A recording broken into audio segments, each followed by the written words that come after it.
Recording in progress.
Welcome to the April 17th, 2023 regularly scheduled work session.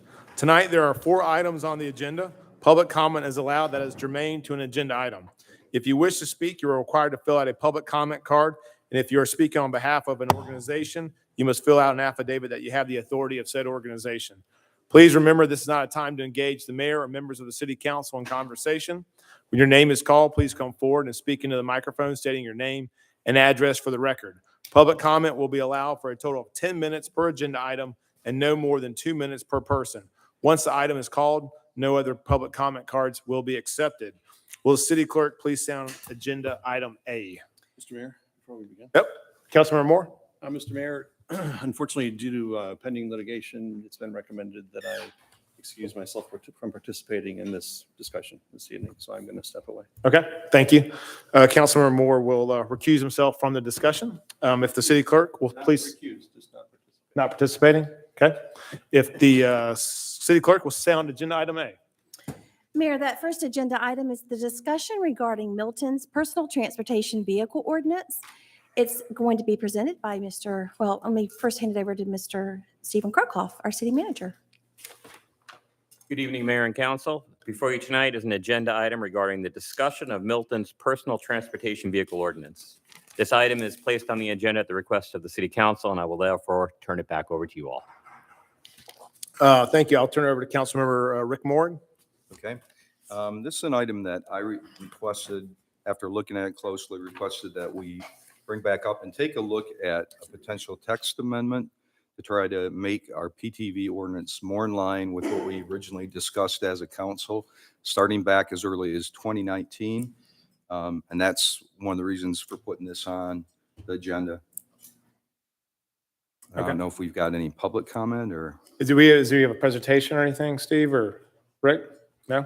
I don't have any. Okay. We'll have public comment if that's okay. All right, please call the first speaker. I'd like to invite Mr. Dan Pike to the podium.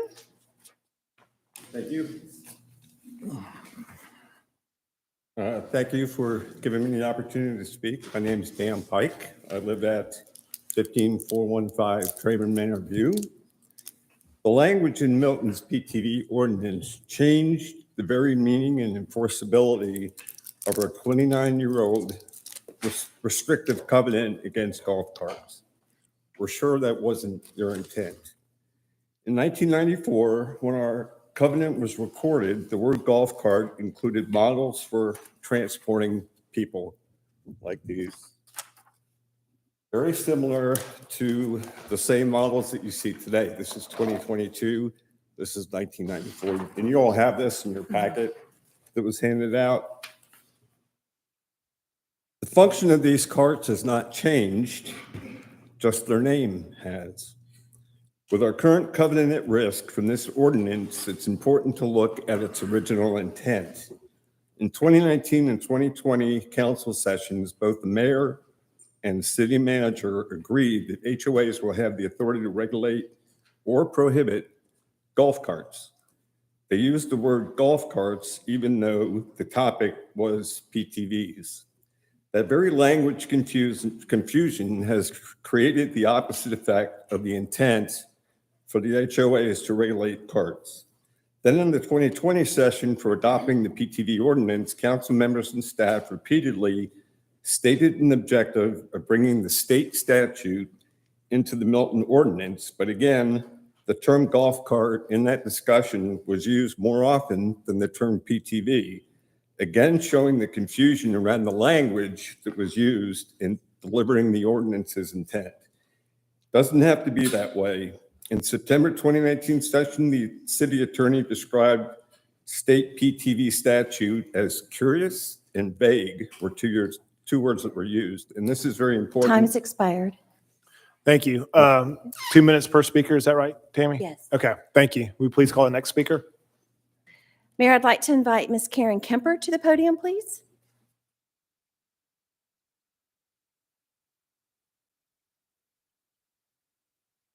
Good evening. My name is Karen Kemper, and my address is 15315 White Columns Drive. Thank you for taking the time this evening to discuss the PTV ordinance. As you've heard, White Columns covenants, which were written in 1994, forbid golf carts. The term personal transportation vehicle apparently was not in use at that time. Some of the vehicles that I've recently seen in our neighborhood appear to be easy-go karts. A recent Milton Herald article about LSV of Alpharetta refers to LSV as a licensed golf cart dealership with connections to golf cart manufacturer E-Z-Go. The owner repeatedly refers to selling golf carts. He is never quoted as referring to this vehicle as a personal transportation vehicle.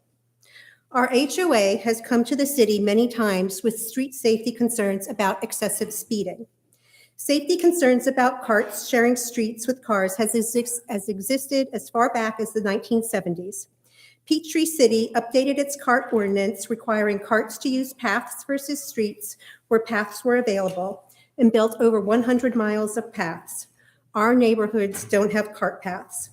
Cart safety is why, in a March 9th, 2020 City Council work session, Mayor Lockwood stated, mixing of large, heavy cars with small, light, less dense vehicles on streets doesn't sound like a good idea in my book. And during the September 19th, 2019 work session, the city manager acknowledged the PT drawbacks are mostly safety related. We all recognize the safety concerns, and it's why our covenant against carts exists. Despite this, our HOA now says that PTVs are allowed, seemingly because of confusion around the language in the ordinance. Thank you again for discussing this evening. Thank you. Thank you. Please call the next speaker. Mayor, I'd like to invite Larry Scotti to the podium.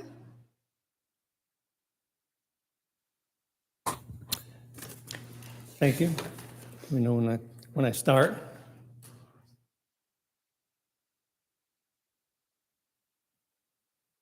Go ahead and state your name and address, get a head start. I'm Larry Scotti, 813 Hallbrook Lane in Milton. My wife and I have lived in the golf section part of White Collins community for 24 years. As a long-term resident, I urge you, for the sake of safety, to please not cave into demands of the small but vocal minority of our residents, mainly those living in a different section of White Collins, who feel entitled and want to disregard our 29-year covenant of no carts on our streets. We have never been a golf cart community.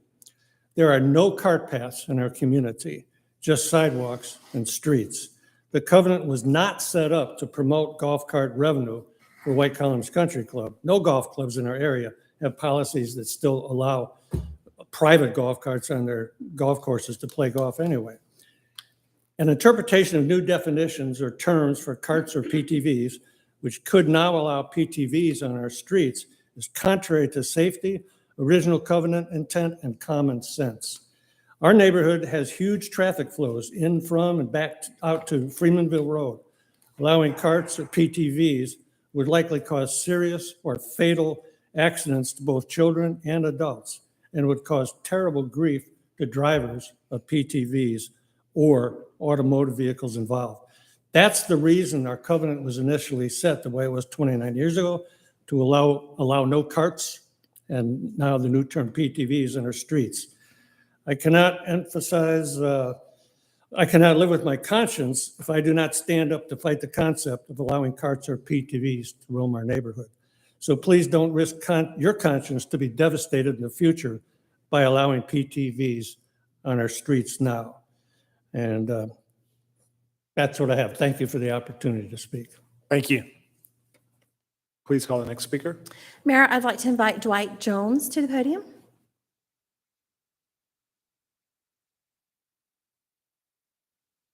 I get an extra second or two? Good evening. My name is Dwight Jones. I'm a 26-year resident of White Columns, 705 Hampton Trace Lane. It is purported that a small but vocal minority in White Columns opposes golf carts and PTVs on our community streets. If that were the case, the matter could be put to a community vote and the majority would prevail. This approach has not been taken because it simply is not going to pass. The homeowners do not want the danger. The opposite of the purported assertion is, in fact, the reality. The majority of the homeowners don't want golf carts.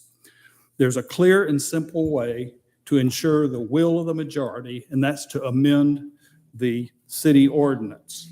I'm sure you're aware that the original intent of the Milton ordinance was indeed to reflect the state law. Video of those council meetings memorialize this truth. The Georgia statute includes a paragraph that equivocates golf carts and PTVs. There's a precedence with Johns Creek, with Roswell, Cherokee ordinances that include the equivocation. And the omission, if that omission were remedied, the omission that is not in our ordinance now, simply insert the missing paragraph as it should have been, the matter will be put to rest. The important point here, and I think it's the critical point, is that such an action would be one of following the law and not siding with one side or the other of the debate. So I urge you to align the Milton ordinance with the Georgia statute. I thank you for your time. Thank you. Please call the next speaker. Mayor, I invite Leanne Yeager to the podium, please.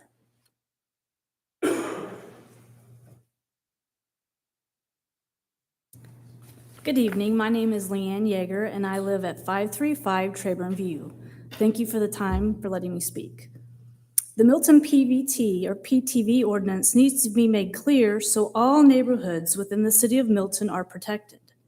I am not only concerned with my neighborhood, but also any neighborhood that falls within the jurisdiction of the ordinance. Any Milton neighborhood that has covenants protecting their public streets 25 and under from allowing golf carts is at risk if this is not revised. Therefore, any HOA board across the city that sees what has happened in one neighborhood may use the same loophole verbiage to then all of a sudden proclaim their covenant rules obsolete.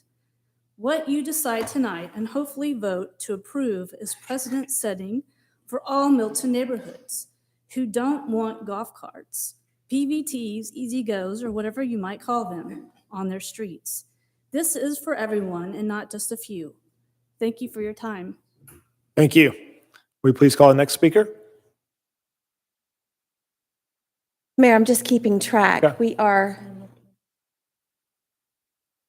I have enough time before we need a motion for, is it a minute? Won't have enough time. Well, how many So speakers do we'll we have have? to, How many do we have that left? was our fifth speaker, and we still have 4, so we would need to. 10 more minutes, would that be right? That'd be about right. Is council okay with extending it for 10 more minutes? Yes. Okay. All right. Do you want a motion and a vote? That exception, that's fine. That's okay? Okay. Will you please call the next speaker? Mayor, I'd like to invite Mr. Ben Nations to the podium.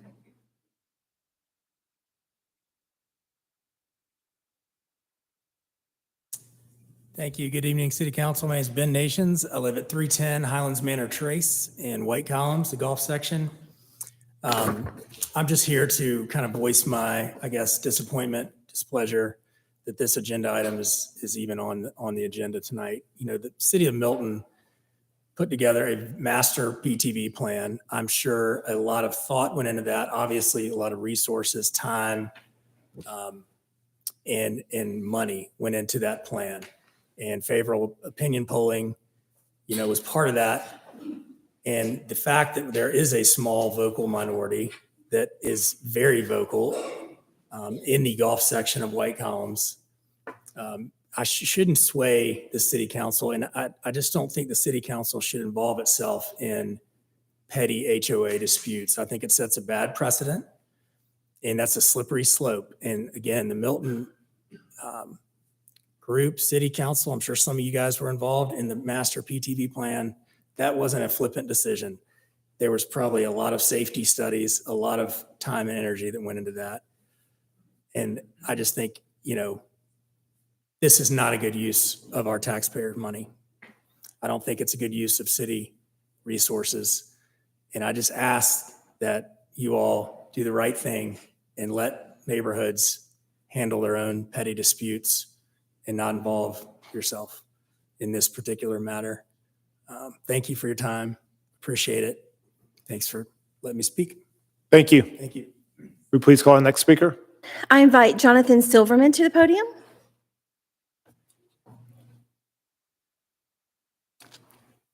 Good. My name is Jonathan Silverman. I live at 15255 White Columns Drive. Thank you for letting me speak here tonight. I think it's important to realize what's going on here.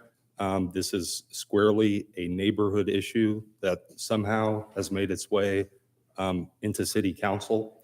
I'm sure everybody has their idea as to why, but basically there are a handful of residents, a very vocal minority of residents who just, for whatever reason, are just seeking to get city council to apparently change the language of an ordinance that not only will affect our neighborhood, but all residents of Milton. Everybody you heard from already is from White Columns. Like, why is White Columns being talked about so often in city council? And I live in White Columns.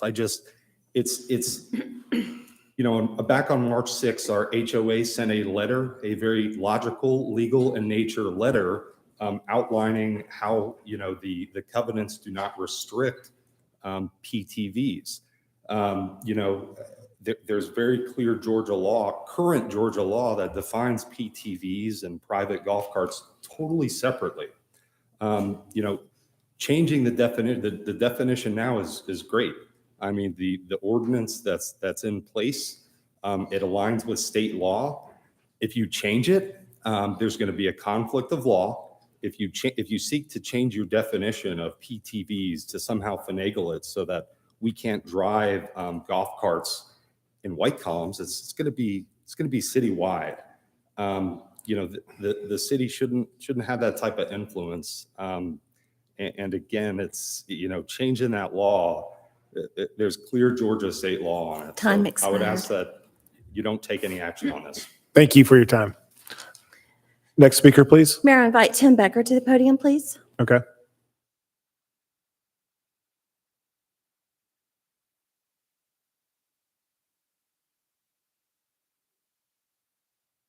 Tim Becker, 97 Canton Street, Alpharetta, Georgia. I want to state that I was a resident of Milton for 28 years, paid taxes in Milton. I'm hoping to use the green space in Milton eventually. I might talk a little bit about that, but I know it's a little off topic. I'm probably the only person here who's not from White Columns. And I don't care if there are vehicles on the roads, the PTVs on the road in White Columns or not. And I don't really think that you should either. This is a minor petty issue. And it seems like this council increasingly wants to manage HOAs. And I think that's a big problem. And that started with, this is a self-inflicted wound, okay? And I don't think you were being honest at first. You're wading into an HOA issue intentionally, okay? And I think that that's wrong. And it seems like this council started down this road with these speed signs, 4 speed signs. Again, I don't know what the answer is there. I probably wouldn't want a speed sign in my yard, but let them handle this issue, okay? Council does not need to be wading into HOA issues like you are. Let me give you a few issues you need to think about. Things like, how do we get more competitive elections in Milton? Do you know that less than 25% of the elections in Milton are competitive? Do you know in the last election, every council seat and every city in North Fulton County was competitive except in Milton? 1 in 4 were competitive. Less than the last time we had a District 3 competitive race was in 2009. That's the kind of issue that you need to be focused on. How do we make available the 89 acres at Providence and Bethany to the public? 3.5 years ago it was purchased. Okay? The ethics law needs Time's to be expired. reformed. Thank you. Will Thank you you. please call the next speaker? The final speaker that I have is Brent Pennington. I'd like to invite you to the podium. Good evening. Brent Pennington, 1295 Rolling Links Drive, Milton. I want to issue first an apology, and then I'll put a bit of displeasure. The apology goes to the people that work for the city, that we have continually used whatever platform this is to waste your time. Nobody went to school and got a degree to deal with these type of issues. It's a waste of time. for you all. So that's the apology. The second piece of it is the disappointment. I've been in this building twice, 10-year resident, city of Milton. And it's kind of like the sleeping giant. So I want to put everybody pretty much who's elected on point. We're starting to see kind of what's being done. And I'm disappointed. Like, we've got fire stations that need to go up, public safety, response times, car accidents, fire engines need to be on the road within 2 to 5 minutes. Chief Benusa's trying to work on that piece. We've got crime that's on the rise in Milton. You know, Austin's working on that piece of it. And we're talking about this. What are we doing? Why are we wasting city time and resources to do this? 10 years, and we put a lot of money. This is the best place to live. And then it gets into the papers. And people are reading the papers and laughing at the city of Milton based upon everything that's going on right now. I'm embarrassed to be standing up here based on this topic. The city council people, we need to get on point. Start making this exactly what it is in the city of Milton, a great place to live, and not worrying about what happens in HOAs, PTVs, and everything else. Thanks for your time. Thank you. Any other speakers? That concludes the PTV public comment Okay. portion. So we'll close the public comment and any council discussion or questions? Yeah, if I have the facts, Ken, and this is, my concern was that back in June of 2020, Chief Austin said that we were going to bring the city ordinance on PTVs up to state code. And to me, the thing that we're missing is that in the state code, it does mention golf carts. It says golf carts are legally part of a class of conveyances called PTVs. And I don't know if I have that wording exactly right. But my concern is we said we were going to follow state code. If golf carts, if the state makes the requirement that golf carts are part of PTVs so that there is no question and there's no confusion in any HOA. I really don't care what's going on in any specific HOA. It's just making sure that what we have is, in my mind, similar to what Johns Creek has, so that there's no question in HOAs about what is or isn't Milton's policy. And I'm sorry, is there, I don't mean to, is there a No, question? that was just, I just think we need a text amendment for what we have in place. Ken, I know we've had other laws that we've put in place, and when we found that we maybe missed something, isn't it common to actually do text amendments? If the council ever believes that the ordinance does not reflect its will, then sure, absolutely. Text amendments are an appropriate way to clear that up. Okay. I was here in 2019 when we started this with the work session, and the videos are out there. You can review them. The discussion clearly was about golf carts. We then had a 2020 work session where we looked a little bit further.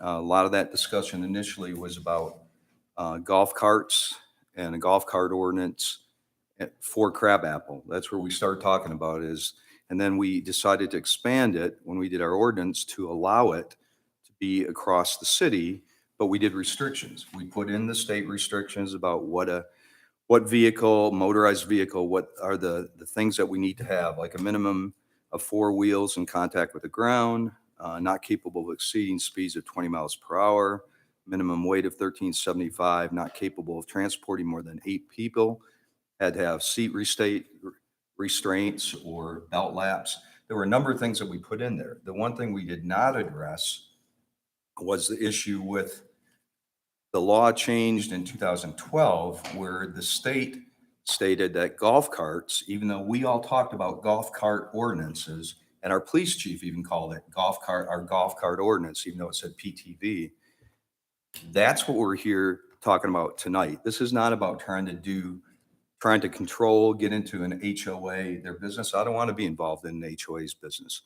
What I want to do is make sure if the very thing that we talked, and I know Ken, I think in one of the meetings I asked, what if there's a restriction and someone has in their covenant, and I was not aware of any at the time, I said, do we need to put in the term golf cart? Because PTV, sometimes people want to nuance terms. We've been talking about golf carts, both with the police, with Public Works as we were going through this. And I believe the comment was, if it looks like a golf cart, if it moves like a golf cart, kind of like the old thing of if it walks like a duck, if it quacks like a duck, it's a duck. Golf carts were the term that was traditionally used, including in Peachtree City, which is the most famous city that actually had golf carts and have had them, and they have a lot of past. So what Councilman Jaco said is really what I'm interested in, is just clarifying ours, and HOAs can make their decision. If they have a restriction and they decide later they want to come back and they want to have golf carts or PTVs, as they're currently called, they can change their amendments. That's not our business. But I just want to set the ordinance for anybody. We had even stated this in our discussion. If there were restrictions in covenants that prohibited golf carts, would we be superseding those, or would they still take precedence? And I think, Ken, you had said no. The HOA restrictions would take precedence. So when different, I know in the subdivision I live in, it's like 28 years old, we don't talk about PTVs because that term did not exist. So that's why we're bringing this back up. HOAs still have full control, and that's, I think, the way we want to leave it. But I do think, I look at other HOA or other cities that have done ordinances for golf carts and PTVs. And for instance, in Johns Creek, they had all the restrictions. Personal transportation vehicles means a motor vehicle that meets the following standards, and they spelled them out. But they also said this term does include golf carts, but does not include mobility aids, including electric personal assistant mobility devices, power wheelchairs, scooters that can be used indoors, outdoors, for the express purpose of enabling mobility for a person with a disability. The term also does not include any ATVs. And I know we restricted ATVs. We talked about that, ATVs. And I listened to many hours of meeting recordings. Steve had sent us the link for the 3 years of meetings that we've talked about this. So after looking at that, and there's another term in here, they say motor vehicle means any vehicle which is self-propelled other than an electric assisted bicycle or electric personal assistance mobility device. The only thing that's missing that we talked about at length was making sure that if there was a prohibition, we would honor it. And we actually asked the questions, do we need to put golf cart in our ordinance? I know I asked that question a couple of times. You mean, and Councilmember Moore, you mean adding golf cart into the definition of what a PTV is? So that golf carts are allowed, because people, if you look at the common vernacular, people still go back and forth. Our chief actually talked about our golf cart ordinance, even though it was called a PTV. We know what we're talking about. So from my view, I think we just need to have staff look at doing a simple text amendment that would include what we originally set out to intend. I don't think the intent when we started this was what the state defined as a golf cart, which is a vehicle that only can be used on a golf course. When people talk about golf carts on the road, they're not talking about, oh, that golf cart can only be used on a golf course. That was just a change in terminology. So that's why I thought, let's once and for all, if this is a simple fix, let's look at a text amendment like we have with our alcohol ordinance, with a number of different things over the years. So that's what I would like to see, is we just basically go back to what was our original intent when we talked about that. And I did look at the meetings from 2019 work session, 2020 work session, 2020, when we actually endorsed and we said we want to make sure we included everything that was in the state law.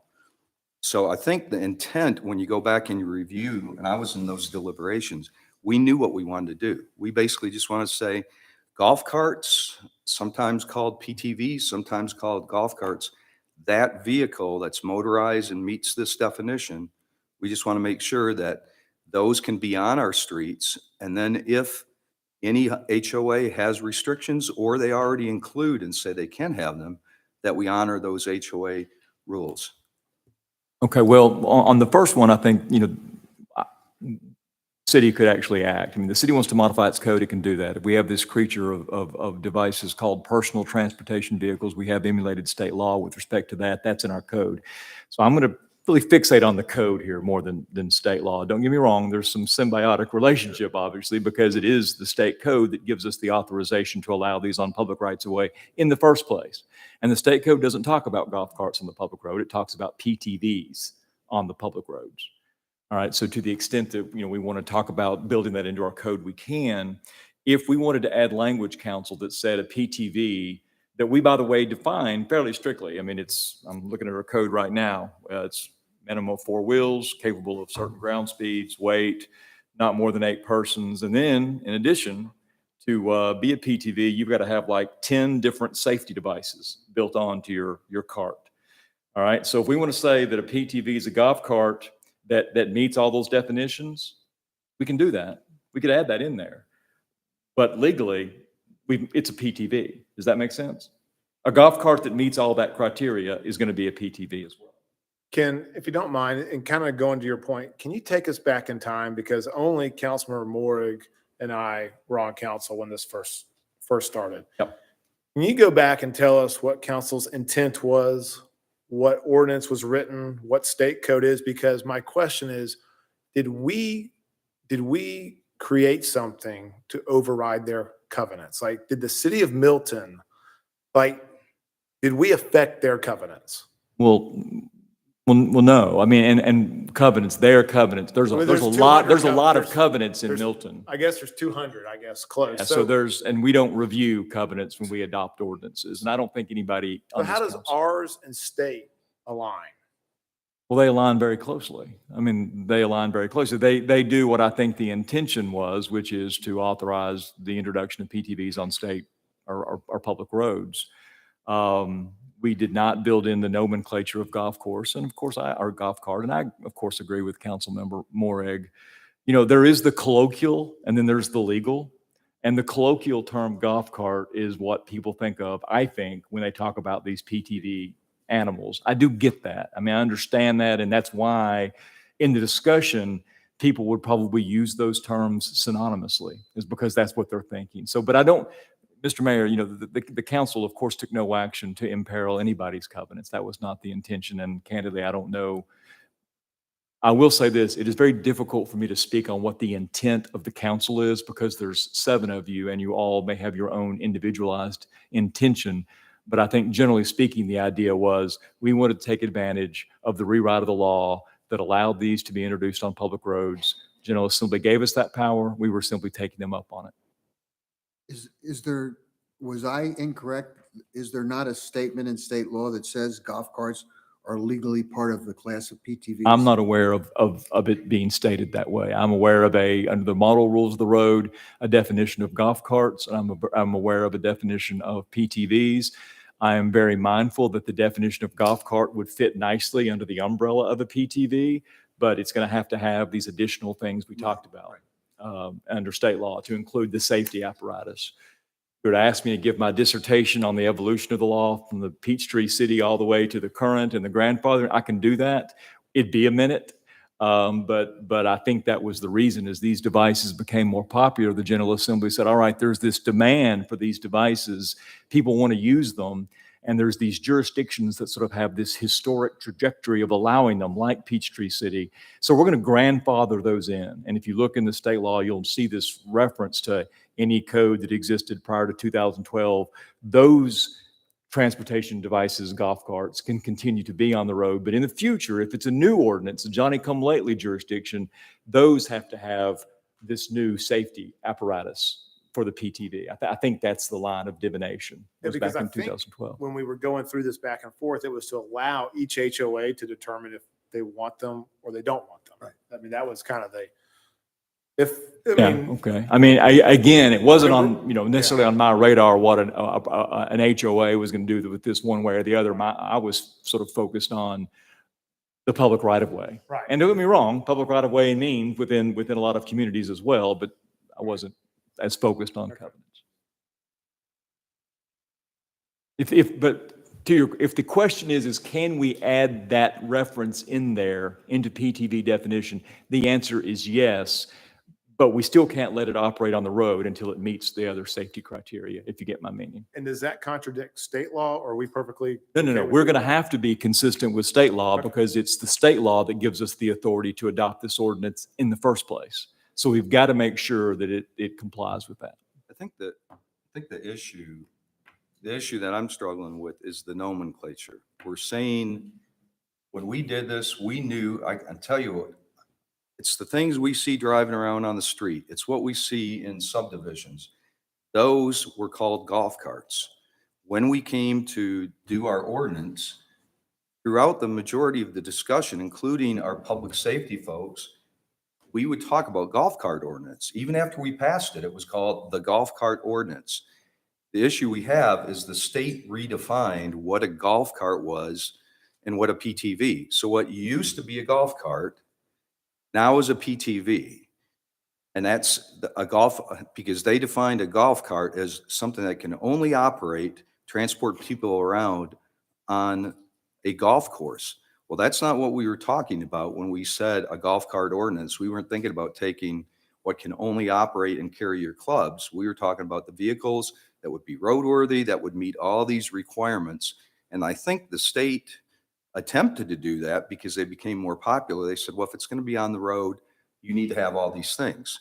So what we typically call a golf cart, and what prior to 2012, everybody called a golf cart, including ordinances and covenants inside HOAs, they called it a golf cart. So now we're facing, okay, the nomenclature change in the state law.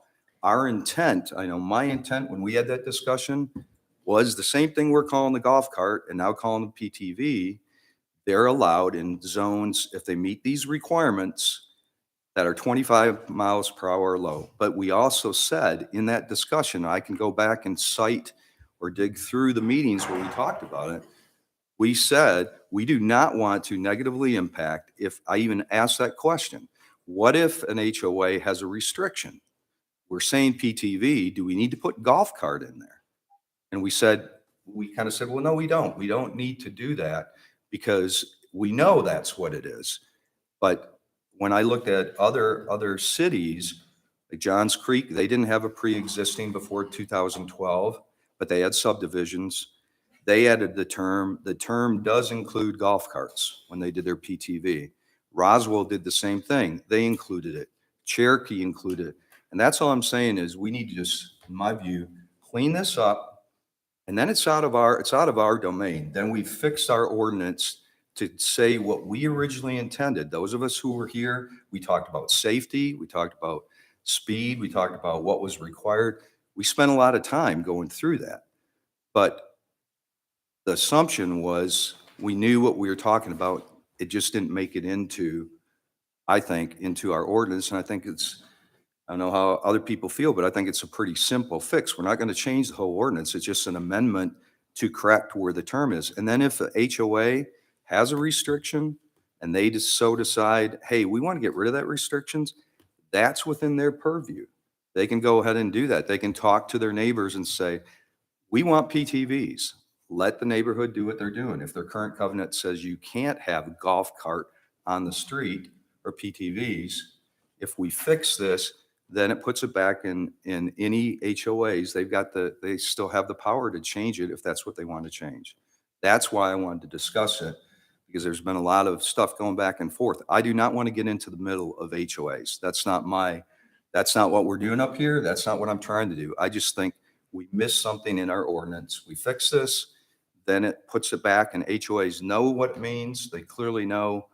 When we said PTV, we were including golf cart-like vehicles with all these restrictions and safety things. That's really why I wanted to talk about it one more time and see if we just put this to bed and then let the HOAs do what they want to do within their own ordinances. Any other council discussion or questions for Ken or Steve? Okay. Steve, what's next steps on this if council wants to do anything? If you want staff to do something, I guess I would need to understand what objective for sure we're trying to achieve. I feel like I'm going a little circular here because from what I understood, and I agree entirely, when you say golf cart, in your head, it's synonymous with PTV, but a pickup truck used to be a utility vehicle and now it's a luxury vehicle, but you still call it a pickup. We are in a situation where once a golf cart, and we don't have golf cart currently in our code, but the state does, and that's what we would necessarily default to. And a golf cart is a cart based without getting into all the particulars, is something you use to golf, right? You're on a golf course, you're doing golf related things.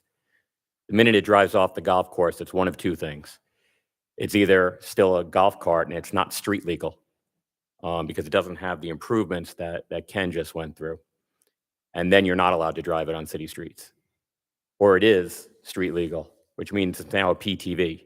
It may also be a golf cart when you drive it onto the golf course, but it is also a PTV.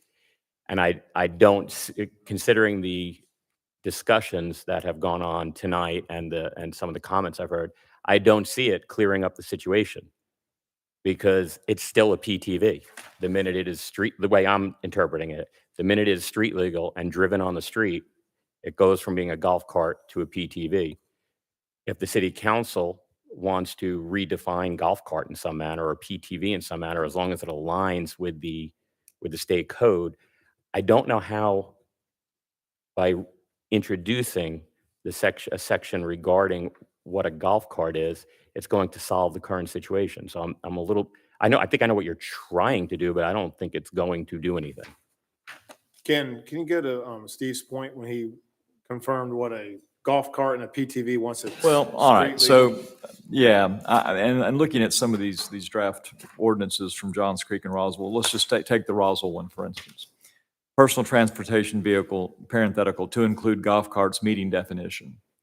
Okay, well, we would have to do something like that. In other words, our usage of the phrase golf cart would have to mean that it includes the definition of PTV as well as all the safety apparatus. And I'm simply I think the point the city manager is making is that once you have a golf cart that meets the definition of PTV and has all the safety apparatus, it's a PTV. Does that make sense? I think that's the point we're trying to make, is that that language can certainly be added in there, and if that provides clarity to what we were intending, perfectly fine. But I'm just simply suggesting to you that a golf cart with all of that stuff on there still falls under the definition of a PTV. Which, again, I'm sort of on record as indicating that I think most golf carts or all golf carts are PTVs. All right, any other council discussion or questions? Any direction for staff? I'd like to see staff take a look at some of our sister city ordinances like Roswell, Johns Creek, Cherokee County. Take a look, because those are new ordinances that went in just before ours. Take a look at how they're worded, see how they tackle the problem, and then come back to council with a recommendation of a text amendment that would clear this up so that where HOAs have restrictions, we don't disable them because the definition at the state changed. That's what I think we're dealing with, is the state says a golf cart can only go on. For instance, Roswell says personal transportation vehicle, parentheses, to include golf carts meeting the definition. So they identified specifically what they were talking about. That's what I'd like to, if staff could take a look and see. And Ken, maybe you could help from a I'll take a legal look. standpoint. Let me provide a report back to the council on that. Okay. That's what I'll do. I would I'll take a look appreciate at these jurisdictions and see if they have moved the ball on this. Any other council feedback for staff, questions? Hearing none, okay. City clerk, will please stay on the next item. Mayor, that next item is the update on the Crabapple Road streetscape and discussion of burying overhead utilities. Our Public Works, Mr. Rob Del Ross in Public Works.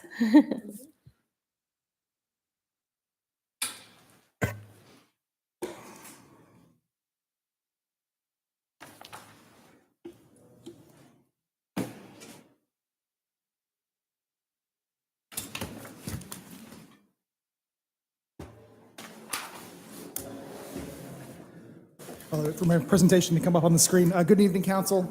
This item is, do you want to? Yeah, it may wait just a minute. Yeah. I'll wait a minute.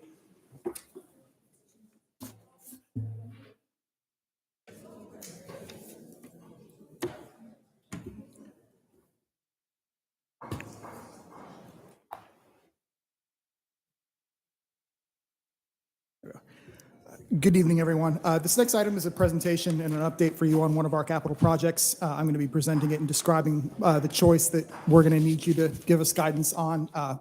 Community Development Director Bob Buscemi is going to be here with me as well, presenting a couple of slides in the middle of my presentation about placemaking and the impact that it might have along the corridor.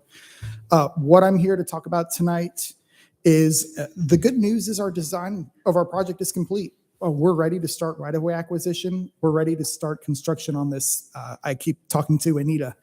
The intent on this is the day after Crabapple Fest, we're starting construction on this project. We're very close, but we have one question yet to solve, and that's why we're here tonight.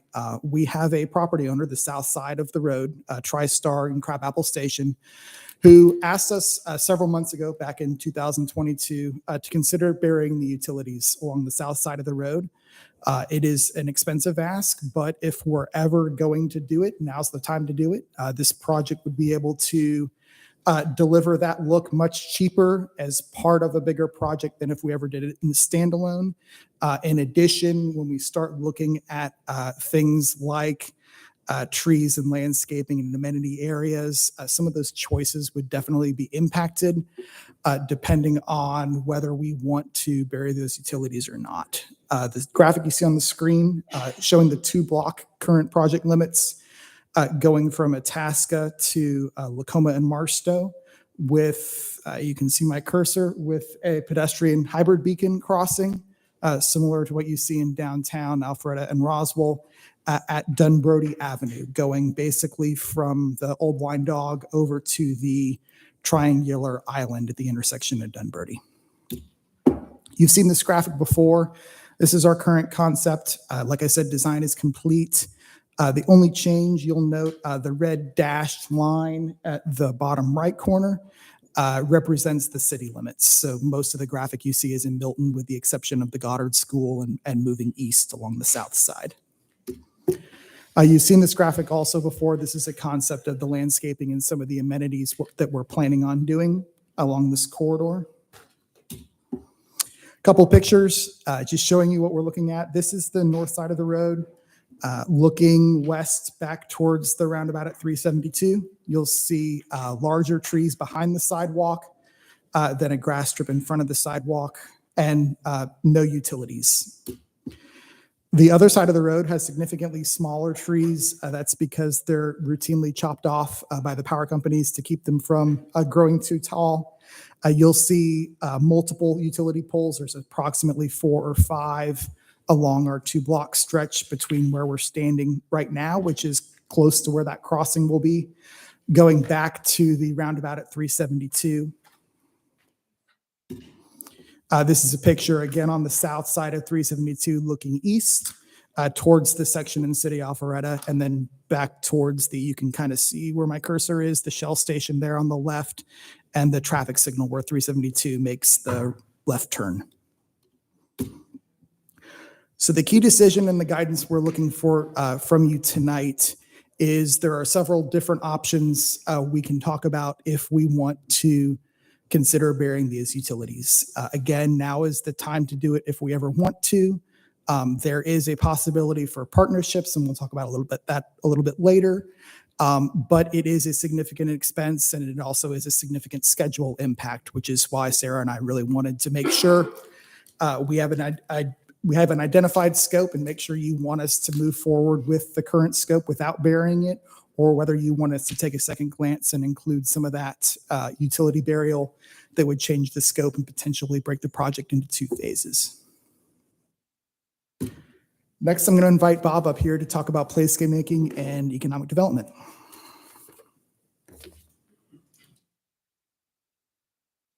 Good evening, Mayor and Council. I'll keep this brief. I only have 3 slides. I'm not going to be touching on the economics of burying the power lines, but I did want to just take a brief moment to kind of bring us back to how we got here. since the inception of the city. And then in 2017, we did an update on the downtown Crabapple placemaking plan. And it's an interesting plan because if you read it, this is part of that plan. It was always the envisionment of the placemaking plan to have a very strong downtown, and Crabapple Road was the umbilical cord, so to speak, of that. The streetscape enhancements along Crabapple Road will really showcase the build-out, which in the last 5 years has been extremely successful.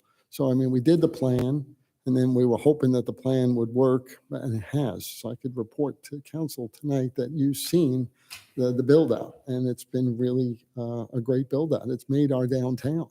So it's not something that's, we're trying to get it to work. It is working. We're really pushing on it. Staff has really worked hard on it, and I think it's been extremely successful. So one of the ideas of a walkable downtown is to slow down traffic and connect both sides of the street, which will make it much more pedestrian friendly. The end result will be a walkable city center with wider sidewalks, fresh landscape, and a stronger sense of community. Removing the overhead power lines will increase the aesthetics of the streetscape while attracting investment in Milton's downtown. It's important to note that Heritage Walk, the road in front of City Hall, was built really as a bypass, since Crabapple Road was always envisioned to be the center of our business district. So we used to call this the bypass road. That's what we named it for a long time. We kept saying, oh, it's the bypass, the bypass. The whole idea of the bypass was to get traffic off of Crabapple Road so that that can slow down and really become the retail center of our downtown. And that's the way it is architecturally, and that's the way it's planned. It also, it's also going to create a balanced look on both sides of Crabapple Road, and bringing these developments together will benefit the Main Street atmosphere. Okay. Now we'll look at scale. The photo you see here illustrates a 2-story height of the overhead power lines in front of Crabapple Station. So it's not just that we have power lines. The power lines are extremely high. They're like 2 stories in height. So we have quite a bit of power lines there. It's not like we just have 1 or 2. The presence of the power lines keeps the trees from growing larger. So you can see the crepe myrtles are kept low because we don't want them in the power lines. Therefore, the limited height of the trees is now blocking the signage in front of the businesses, and the businesses rely on that visibility of the signage from the street in order to stay alive or viable. The types of businesses that we see along Crabapple Road on both Crabapple Market and Crabapple Station include retail boutiques, cafes, restaurants, some dental offices, and some other commercial office space. City of Milton Public Works Department is working in conjunction, as Robert said, with GDOT to install center medians, which I think are a great asset in Crabapple Road, and parklets. Along these, the installation of the mid-block crossing, which Robert also alluded to, will be a hawk light, and that's being proposed to connect both sides of the street. That connection's super important right now. We lack that connection. And the last slide is the burial of the power lines can be part of the T-SPLOS funding if the project of the overhead power lines burial is pursued at the same time.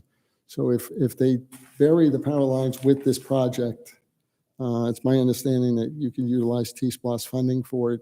If it's done separately, I believe you can't. Robert can dwell on that more, but I may be right or wrong. The burial of the power lines will help increase the economic development value for abutting businesses and the city as a whole, not just for one particular business or another, as Crabapple Road will be the heart of the public zone here in downtown. I'll turn it back over to Robert. Thanks, Bob. Three options before you tonight. We're getting ready to wrap up, but option one being no change, status quo. We proceed with the project as you envisioned with the current design contract. Utility burial is not included, and we're starting to call property owners tomorrow to start talking about donation for the three major property owners, Crabapple Station, Crabapple Market, and the Goddard School being the three. So that's option one. Option two would be the way to include utility burial in this, and that we'd like to propose breaking this project into two phases. We've heard a lot of demand and a lot of interest in that pedestrian mid-block signal, and we wouldn't want the utility burial and all that coordination with Georgia Power to delay that. So an option would be for phase one to be just the pedestrian signal and phase two being everything else in the scope. Both projects, we'd literally be calling them Crabapple Streetscape Phase 1 and Crabapple Streetscape Phase 2. Both of them would be T-SPLOST eligible, as Bob said. Again, if we're ever going to bury the utilities, including it in this streetscape project and getting it T-SPLOST eligible and doing the work while we're already disturbing that shoulder and doing a lot of construction anyways, would save us money and makes a lot of sense from staff's perspective. We still have partnership opportunities. We don't have any hard approvals on that or any kind of even a handshake deal, but we know we've talked internally about several options for reducing the city's costs if we want to go down that route with option two tonight, that we'd be looking for Steve's help and the mayor and council's help, as well as just working together with our neighbors. Under that plan, the schedule on phase one wouldn't change. We'd be talking right away with the property owners very quickly. Likely, we'd be starting construction on phase one as soon as Crabapple Fest finishes this year, with phase two being 12 months staggered. So we would have 1 year in between Crabapple Fests where we just have the signal going, and then the next 12-month cycle, we'd be finishing everything else as far as the landscaping, the amenities, and the right-of-way, and the utility burial. Option three would be a compromise somewhere in between those two. Since we're disturbing the shoulder, if we didn't want to pay the large cost for the utility burial, what we could do is bury just the conduit with some pull boxes in the shoulder, so that at the time the city wants to move forward with utility burial in the future, we're not disturbing everything above the ground. This is what we use, as Sarah reminds me, along a lighting project. In the past couple of years, we were a little surprised how much the cost on that second phase was cheaper than our original estimate, given that we had already disturbed the ground, we had already put the conduit in, and when the time come to utility burial, it was just the conduit was already big enough, and it was the manpower to bring those cables down and inside the conduit.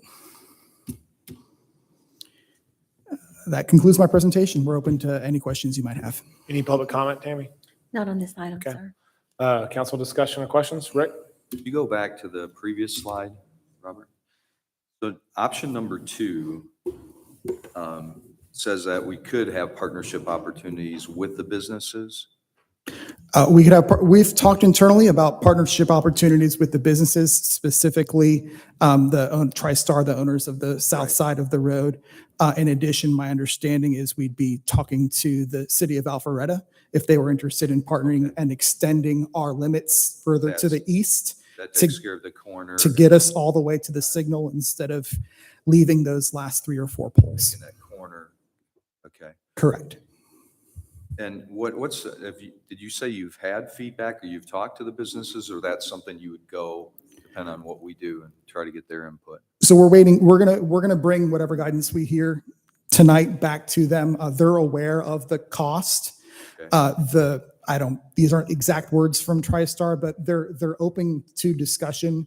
They're not open to 100%. If that's what we were asking them for, then it was absolutely not. But we didn't get a no to some kind of funding partnership sharing with them. With option number two, you're saying we could use T-SPLOST funds. That's correct. It would be just any normal streetscape project, which is T-SPLOST eligible. It would be landscaping, street amenities, work that we always fund in the right of way, along with a utility burial component. And then you'd mentioned the that cross signal or the mid thing. Has GDOT approved that for us now? I don't have the approval in writing. It's not the finish line and the goal line, but it's very close. We've received preliminary approval. When we started this project, the intent was we would ask for a hybrid beacon similar to what Alpharetta has. And if the answer to that was no, we would back off to a rapid rectangular flashing beacon. Based on what we've heard from the local GDOT staff, it's looking like they're going to approve the hybrid beacon. So that would be kind of tied into when we're doing the median and doing all that work. We would absolutely design both phases to work well with each other. We just would limit the construction of the mid-block to everything we just need to make that function and then save everything else for phase 2. Personal view, from a long-term standpoint, I think if you lost all those power lines and put them below, it's going to totally change the look and feel all along this area in a positive way. Rob, quick question. Do you have a list of T-SPOS projects? Oh, unfortunately for T-SPOS 2, we don't.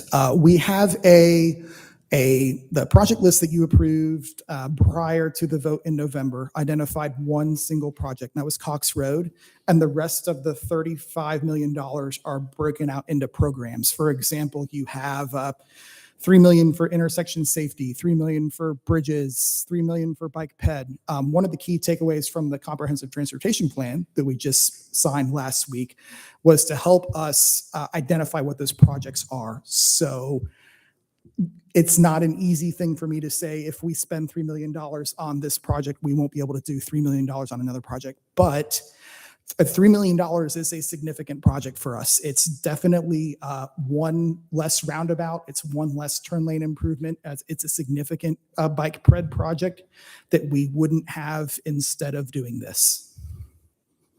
Can you remind us of the cost of burying the lines again and what the multiple partnerships we have that might share in that cost? So our estimate, this is non-binding, and this is not a hard number from any of the utility owners right now. We're targeting $3 million for the 2 blocks. So if we were to extend further east, that $3 million probably goes up to $4 or $5 million. If the partnership opportunities. You mean when you extend east, you mean Alpharetta's portion? Correct. Okay. That $3 million is just for the 2 blocks that we have currently in our scope, and that it's just for the existing owners, Georgia Power, and every other wire on that line for the poles to disappear and everything goes below ground. Partnership opportunities we've discussed internally, primarily the owners of the Southern Crabapple Station, TriStar, and potentially City of Alpharetta if we wanted to extend our limits further east. And what percentage were they? I mean, We not don't set have in stone, but- have any hard percentages. We haven't heard them approve. We haven't had them agree to anything.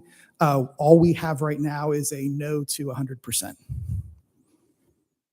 Do the utilities been approached to participate on any level? So on this project, no, I don't think we specifically asked them, but my experience is we've had that conversation with Georgia Power multiple times in the past, and their position on that has been very consistent for me for the past 15 years since we've been doing this.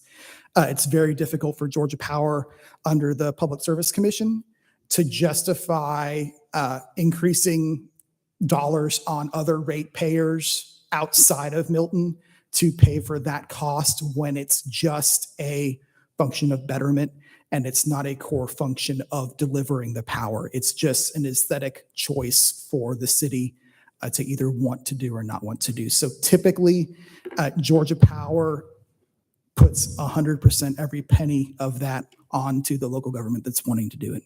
I don't think we should be afraid to ask. Okay. There's always the first yes that could come for it with, if you make the right pitch with the right person listening. There is obviously investment on their behalf in the ongoing maintenance of the above ground lines. There's the ongoing trimming of the trees that those guys, I think, contract out to do. It's the utility that pays for that, not the city, correct? Correct. So there may be a way to explore that to some degree with the utilities. If the guidance tonight is for option 2 and we're already thinking about partnership opportunities, yes, we will absolutely find out if Georgia Power has any program or any kind of way to reduce that cost for us. This is a maybe an odd question, but have we looked at all about moving the power lines, if they stay above ground, to the other side of the TriStar development, or you move the lines into the Behind the buildings? behind the buildings? Into the That's parking not lot? something we've looked at. Yeah, I don't even want to try and estimate the difference in that and cost. Yeah, I know. I don't expect you to come up with an answer to that in terms of cost, but if it's a no-go at all and it looks cost prohibitive to go underground, is there a lesser cost that could be explored? I don't know the answer to that. If we move them to the other sides, you still get your streetscape without necessarily having to bury everything. I can't imagine it would be the same cost to relocate the lines than it would be to bury them. That's something we can look into. I appreciate that. Thank you. I like the project, and I certainly embrace and encourage us to move forward with something like this. But I believe that for the 3 million has to be offset by other ways to fund it than just city and a couple of players. It's got to be higher level of participation. Is council okay if Rob goes back with Steve and talk to TriStar and let's put some dollars and see how much they're willing to put into this project so we can have a better direction? Is council okay with that and all the options? Okay. You good with that, Rob? Great. Okay. Thank Thanks. Appreciate it. All right. Please call the next item. Mayor, the next item is discussion of the fiscal year 2024 budget process. Our Assistant City Manager, Ms. Bernadette Harville.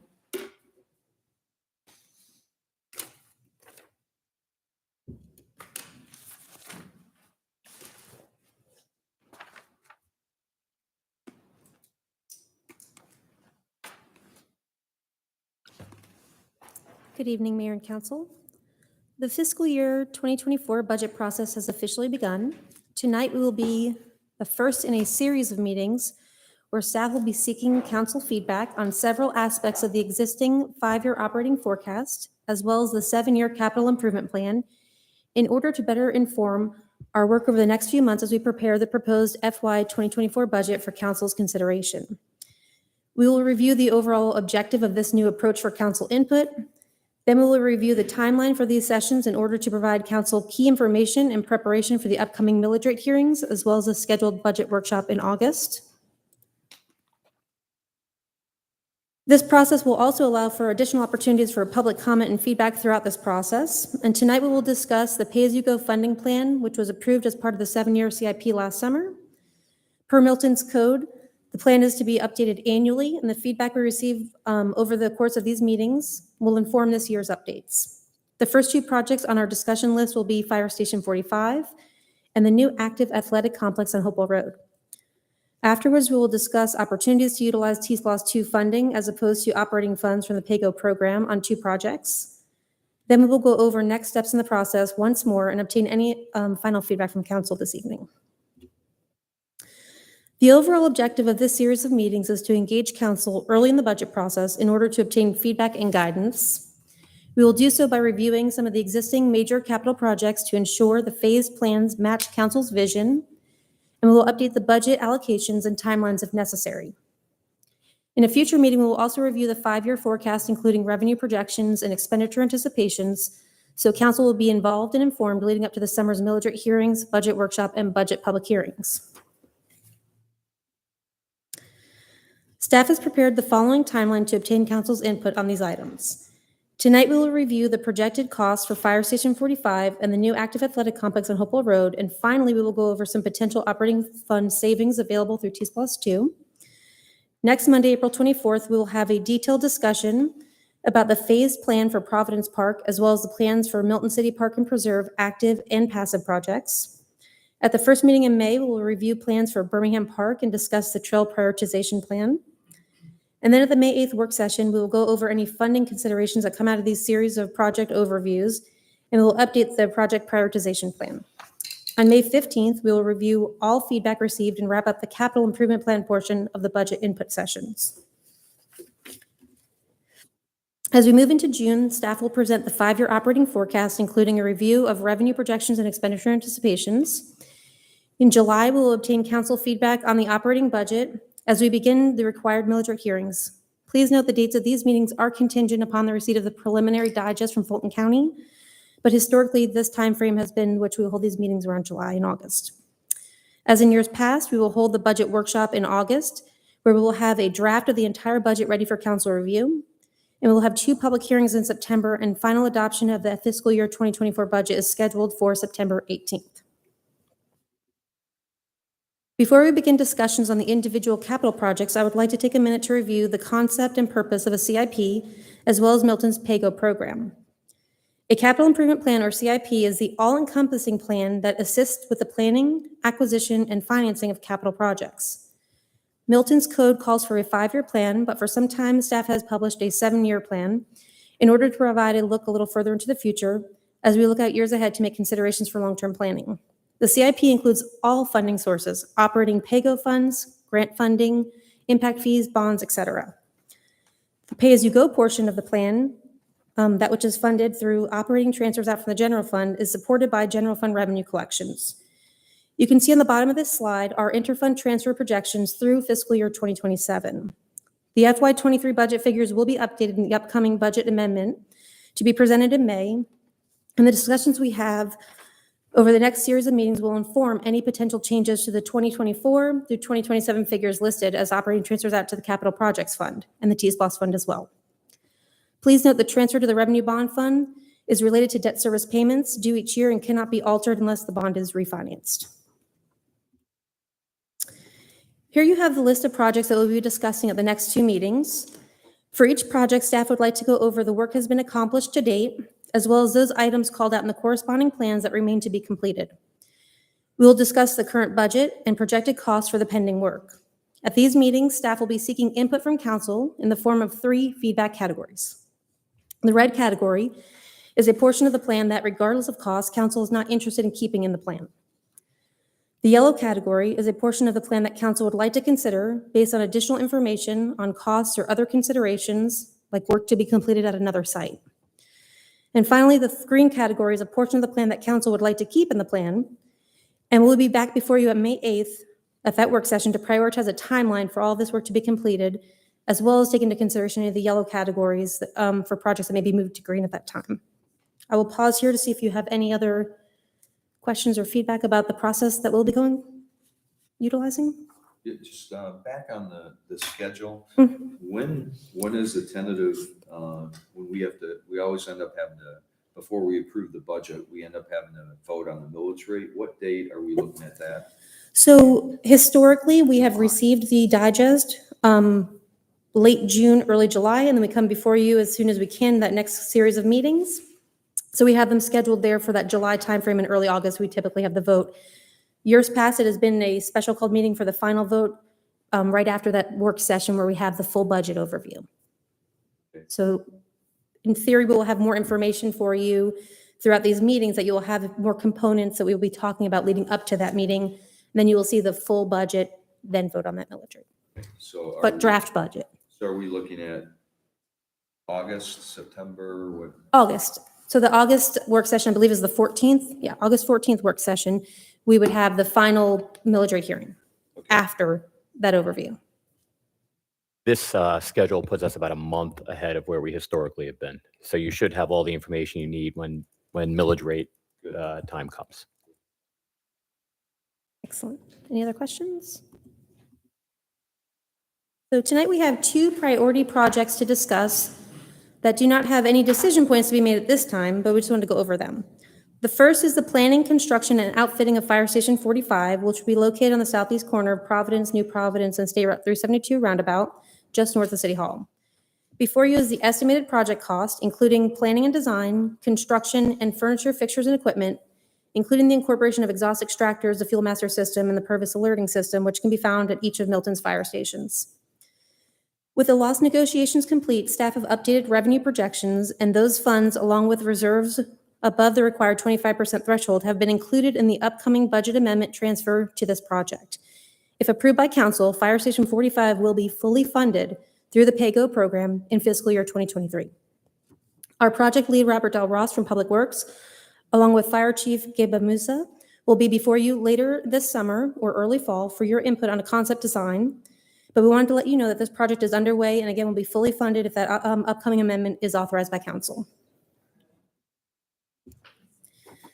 Next, we have the new active athletic complex on Hopewell Road. The estimated project cost includes planning and design, construction, as well as contingency funding for the build-out of an active athletic complex. The RFP for design will go out sometime in May, and the staff, including project lead Scott Takach and Public Works and Parks and Recreation Director Tom McElveen, will be back before council to discuss that concept design, again, also later summer, early fall. So those two are kind of tracking on the same timeline for when they'll be back before you to actually see the concept plans proposed. Again, this project is fully funded as well at this time. Our final discussion point for this evening is T-SPLOST 2 funding allocation opportunities that will free up operating funds for other projects. The first is the bridge replacement program. I believe Robert Del Ross just spoke about that a little bit on the T-SPLOST 2 project category. The fiscal year 2024 to 2030 projection for funding included the recurring allocation of $300,000 annually to go towards repairs and maintenance as well as replacement of Milton's bridges. With the potential to allocate approximately $1 million of the T-SPLOST 2 funds, this will offset the fiscal year 2024 to 2026 allocation of operating PAYGO funding. Likewise, the trail connection to the Big Creek Greenway originally had operating funds in the amount of $600,000 proposed in FY24, which can be covered by T-SPLOST 2 funding as well. This would free up $1,500,000 in PAYGO funding to be utilized on other city projects if council would like to go in this direction. When we come back at the May 8th work session with the feedback from council on the current CIP projects, we will discuss other projects that we could potentially use this funding on. So before you use a recap of the next steps in this input process, we will review CIP further. Then we will begin an overview of the operating budget. These meetings will provide staff the input needed to create the draft 2024 budget for council's review. Council will then set the millage rate for tax year 2023, which will fund the fiscal year 2024 budget, which council will adopt in September. Do you have any questions this evening? And it's a new process. It's a little more input. We'll be before you several more times than we have in the past, but it'll be a good opportunity for a lot of input. The moving it up earlier, that's great. Any questions? No? Thank you. All right, thank you. Thank you, Bernadette. If you please call the next item. Mayor, that next item is update and discussion of the 2023 Milton Municipal General Election. Our city manager, Mr. Stephen Krokoff.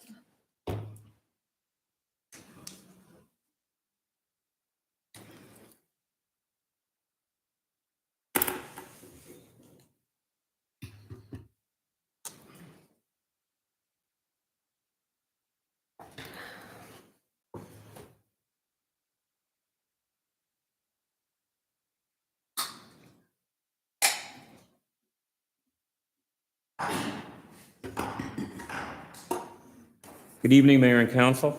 I'm here tonight to provide you with an update on our 2023 municipal election preparation progress and to seek direction from the council on 2 decision points. I'll begin by providing an overview of significant deadlines and milestones, both internally and externally driven. I will review the differences between the feasibility committee's proposed budget and the staff's projected cost estimates.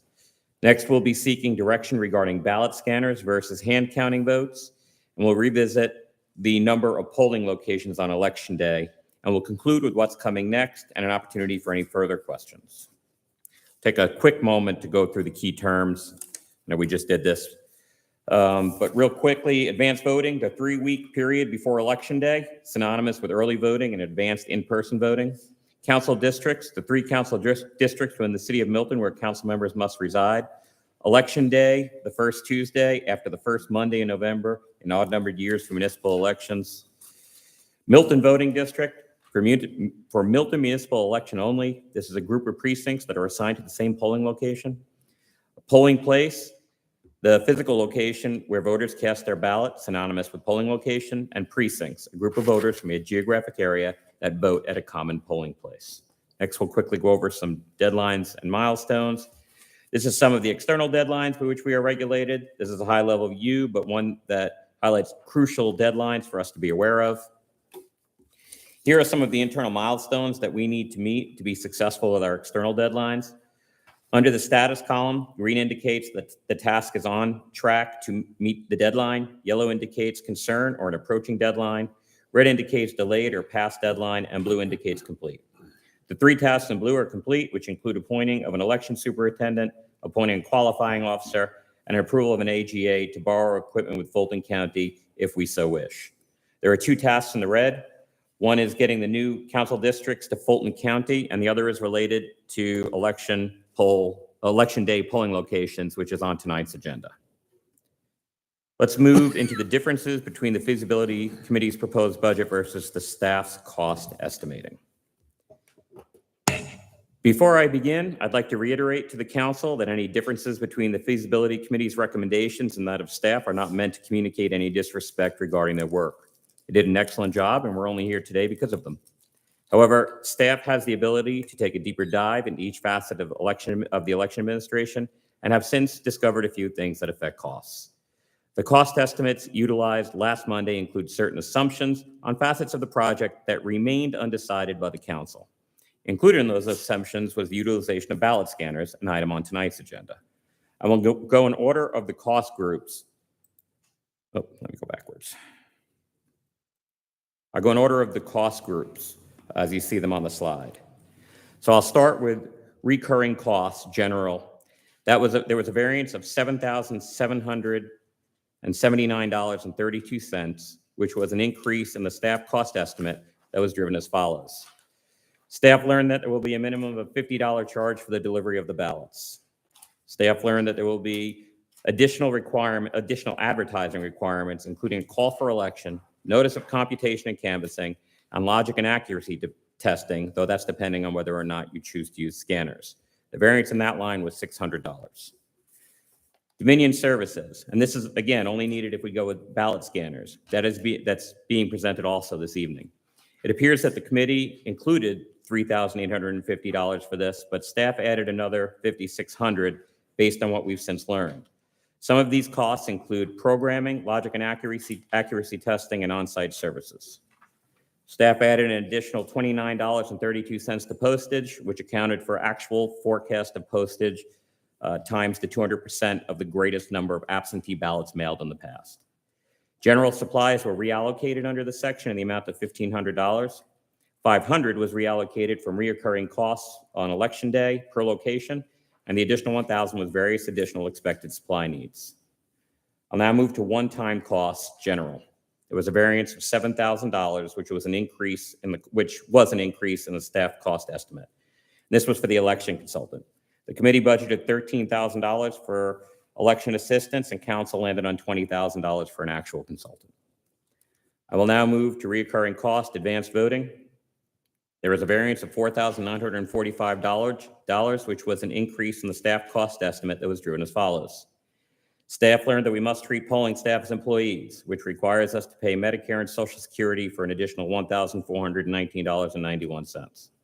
Staff learned that if we use the Milton Library for advanced voting, the city would be charged $175 a day for a total of $3,325.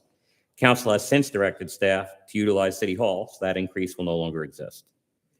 If the city were to use ballot scanners, the cost of the memory cards would be approximately $200. I'll move to one-time advanced voting. There was a variance of $298, which was an increase in the staff cost estimate that was driven as follows. Staff learned that the cost for the secure provisional ballot bag that meets our needs will be $103 for a variance of $21. Staff learned that the cost for the secure bag for challenge ballots will be $84 for a variance of $2. Staff learned that we will require a secure storage box for absentee ballots in the amount of $275. I'll now move to reoccurring costs, election day per location.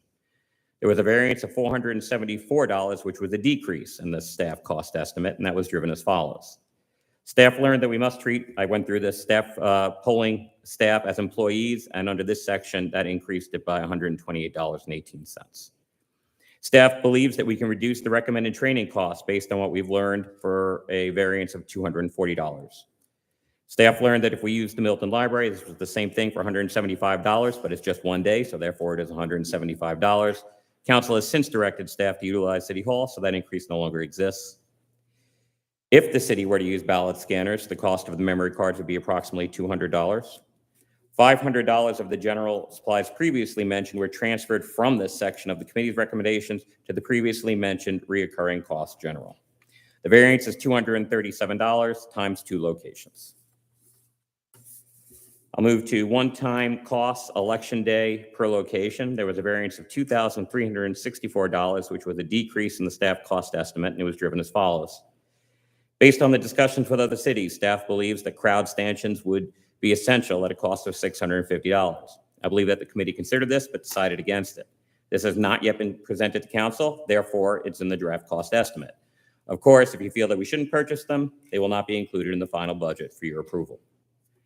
Staff has not been able to confirm from the Secretary of State that we would be able to acquire the necessary signs from them. Therefore, it remained in the cost estimates at $1,498. Staff learned that the cost for the secured poll manager's bag would be $163 versus $42 for a variance of $121. Staff learned that the cost for the secure bag for challenge ballots will be $84 for a variance of $2. Staff learned that the cost for the secure provisional ballot bag that meets our needs will be $103 for a variance of $21. Staff learned that we will need a laptop for the resolution clerk. There was a cost included of $1,500 for that laptop. However, we could easily recycle laptops from our laptop replacement plan to cover this need, and we will not need the $1,500.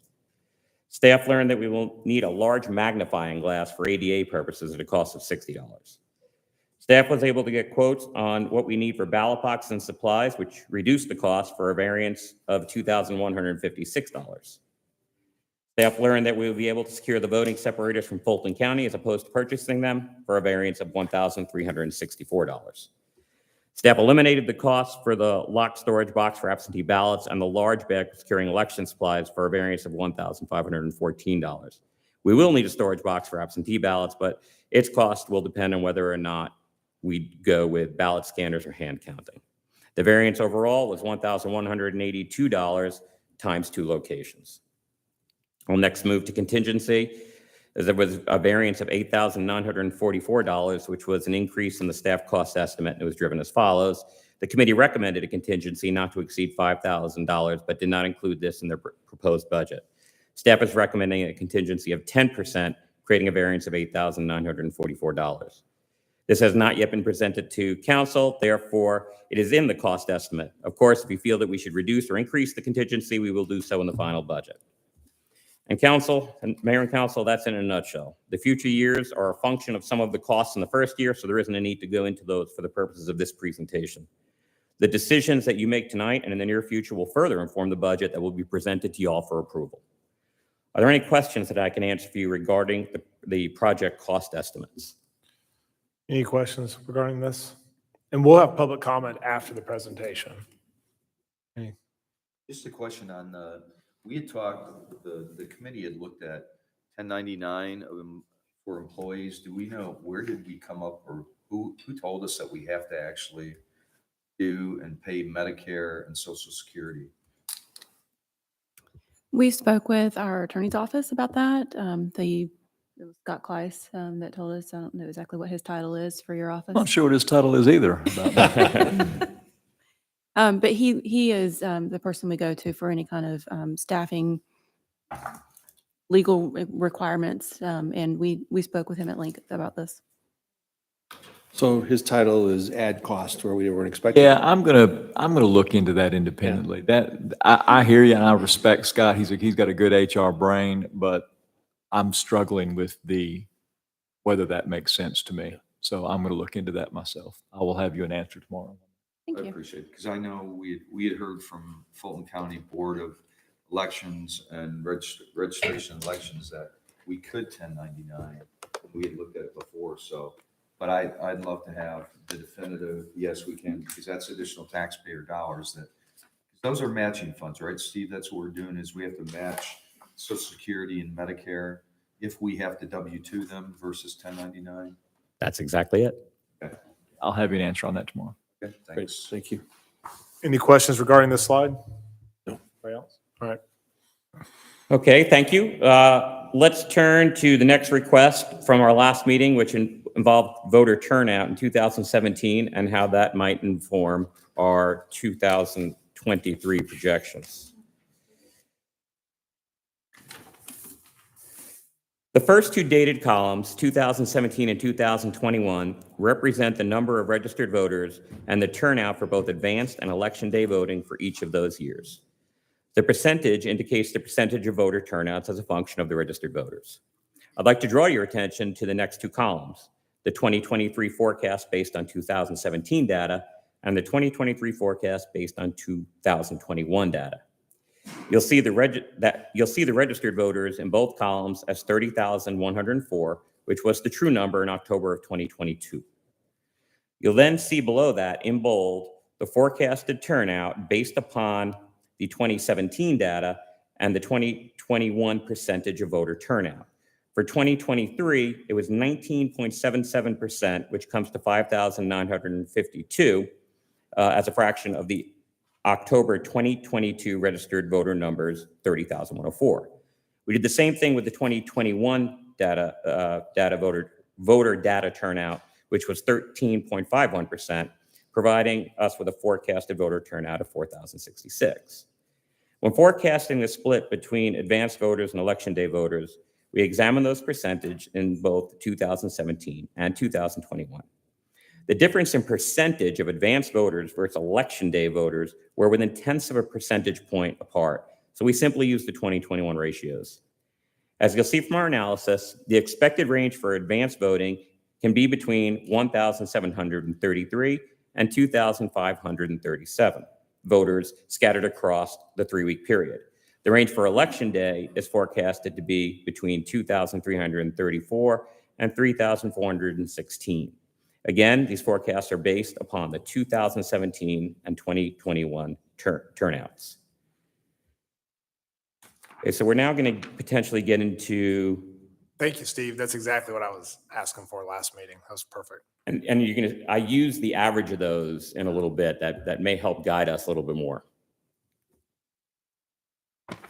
We're going to, we'll get into the first potential decision point of the night, and that's ballot scanners versus hand counting for tabulating election results. And just for the record, I want no decision until we have public comment. Just, okay, make sure. I will step aside. All right. Before I get into costs, I'll run through, I apologize, Mayor. I'll run through this without stopping for any decision points, if that's all right. And then we'll come back to those decision points. Before I get into the costs, I'm going to briefly describe the two processes. Hand counting paper ballots is a process whereby each ballot is manually counted by a team of at least 2 election officials appointed by the election superintendent. When removed from the ballot box, the ballots are kept within view of all persons in the voting room during the counting process. The ballots are counted one by one, and a record is made of the total number.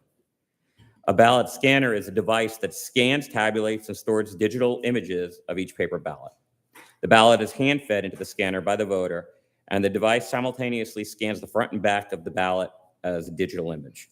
It interprets the voter's marks, casts the ballot, and provides a running total of the number of ballots cast and communicates any issues that require the voter's attention. After closing the polls, the ballot scanner will print a result tape for the election official to use in the reporting of the election results. The slide before you, which I apologize, it's looking a little small. If you could refer to the printout. The slide before you is a cost estimate for hand counting for the first year at 2 and 3 locations. The expected cost differential is approximately $9,500. The purpose of this slide is twofold. First, it may help equip you for the decision for 2 versus 3 polling locations on election day. And second, it will provide you with the necessary information to choose between ballot scanners and hand counting on election day. And you'll see these numbers again. So before you now is our forecasted costs for hand counting for subsequent years at 2 and 3 locations. You'll see that the expected cost differential goes down a bit in future years to approximately $4,500, as many of the costs associated with hand counting are incurred in year 1. Let's talk briefly about the pros and cons, and they include some intangibles that are difficult to assign value. There is a cost difference between hand counting and ballot scanners, and it's some of these intangibles that may help you decide which direction you wish to go. So some of the pros include, under hand counting, they're less costly. It reduces technology risks. You have no equipment to test, maintain, or secure, and human eyes are available to look at each vote on each ballot. Some of the cons include that you cannot detect illegible ballots at the time the vote is cast. Your results would be a bit slower, no automated running totals, an increase of risk of human error, no check and balance on the counts, of course, other than manually recounting, and the local poll workers may lack experience.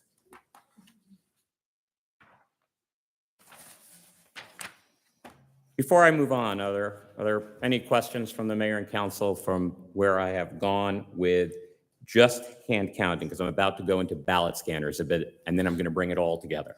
Any questions? Nope.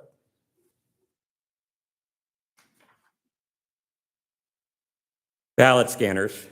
So the slide before you is a cost estimate for utilizing ballot scanners for the first year at 2 and 3 locations. The expected cost differential is approximately $8,000.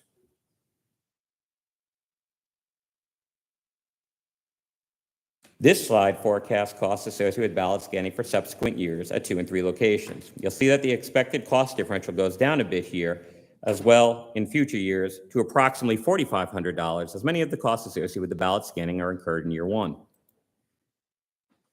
So some of the pros and cons of the ballot scanners. Pros, they detect problematic ballots immediately. You'll get quicker results. They create log files and images, provide automated running totals, reduce human error risks, and provides a check and balance on counts. The cons, they're more costly. They increase technology risks, and human eyes are not on ballots unless necessary or required.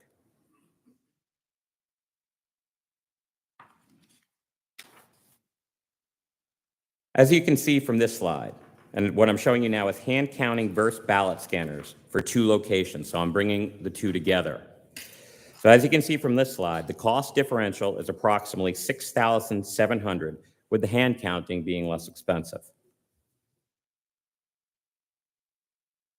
Now, hand counting versus ballot scanners for 2 locations for future costs. The differential in subsequent years jumps to more than $10,000 per year, as there are significant recurring costs associated with the ballot scanners. Next, we will go to hand counting versus ballot scanners, first year 3 locations. Hey, Steve, go back. Why does the first year? I was going to say the same. So the recurring is 10,000 more, and what's the first year? Eligible. So the first year for ballot scanners is $89,847. The subsequent years for ballot scanners is $57,161. That first one's for 2 locations, correct? They're both based on 2 locations. Interesting. Okay.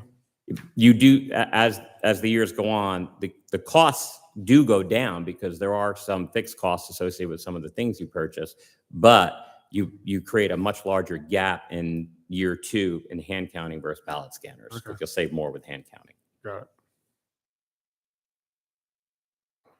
So this is hand counting versus ballot scanners, first year for 3 locations.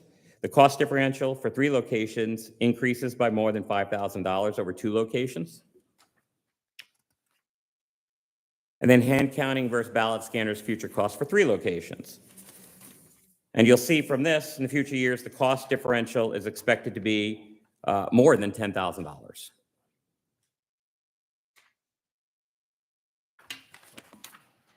Before you is a slide condensing the various options for comparison. This decision point, which I'll bring back before you after public comment, is focused solely on hand counting ballots versus using ballot scanners to tally the votes. And I'll be coming back before you at this point for discussion.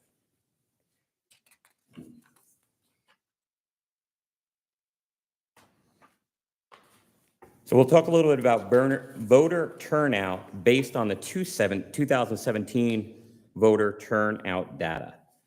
Previously, Fulton County, acting as our agent, has run municipal elections in 8 locations on Election Day, though they have been clear about reducing those numbers. The feasibility committee recommended 2 locations based on the number of voters that tend to vote on Election Day. For today, I'll review the 2 and 3 location options, but utilizing the average of the volumes from 2017 and 2021. This is the same slide that you saw previously in tonight's presentation. To forecast, we use the average of the voter turnout on Election Day, as that's all we're really concerned with for this decision point, and the average is 2,798.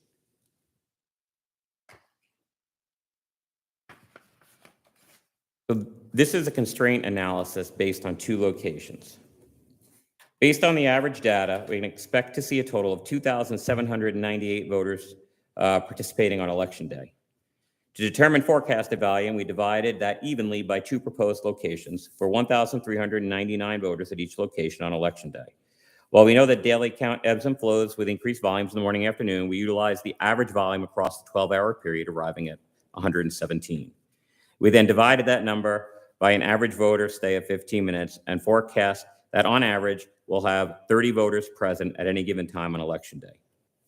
Then to account for the morning and afternoon fluctuations, we applied a surge factor of 200%, bringing the maximum number of voters to 88 at any given time, and added the maximum number of staff, coming to a total minimum building and parking capacity of 98 for each location on Election Day.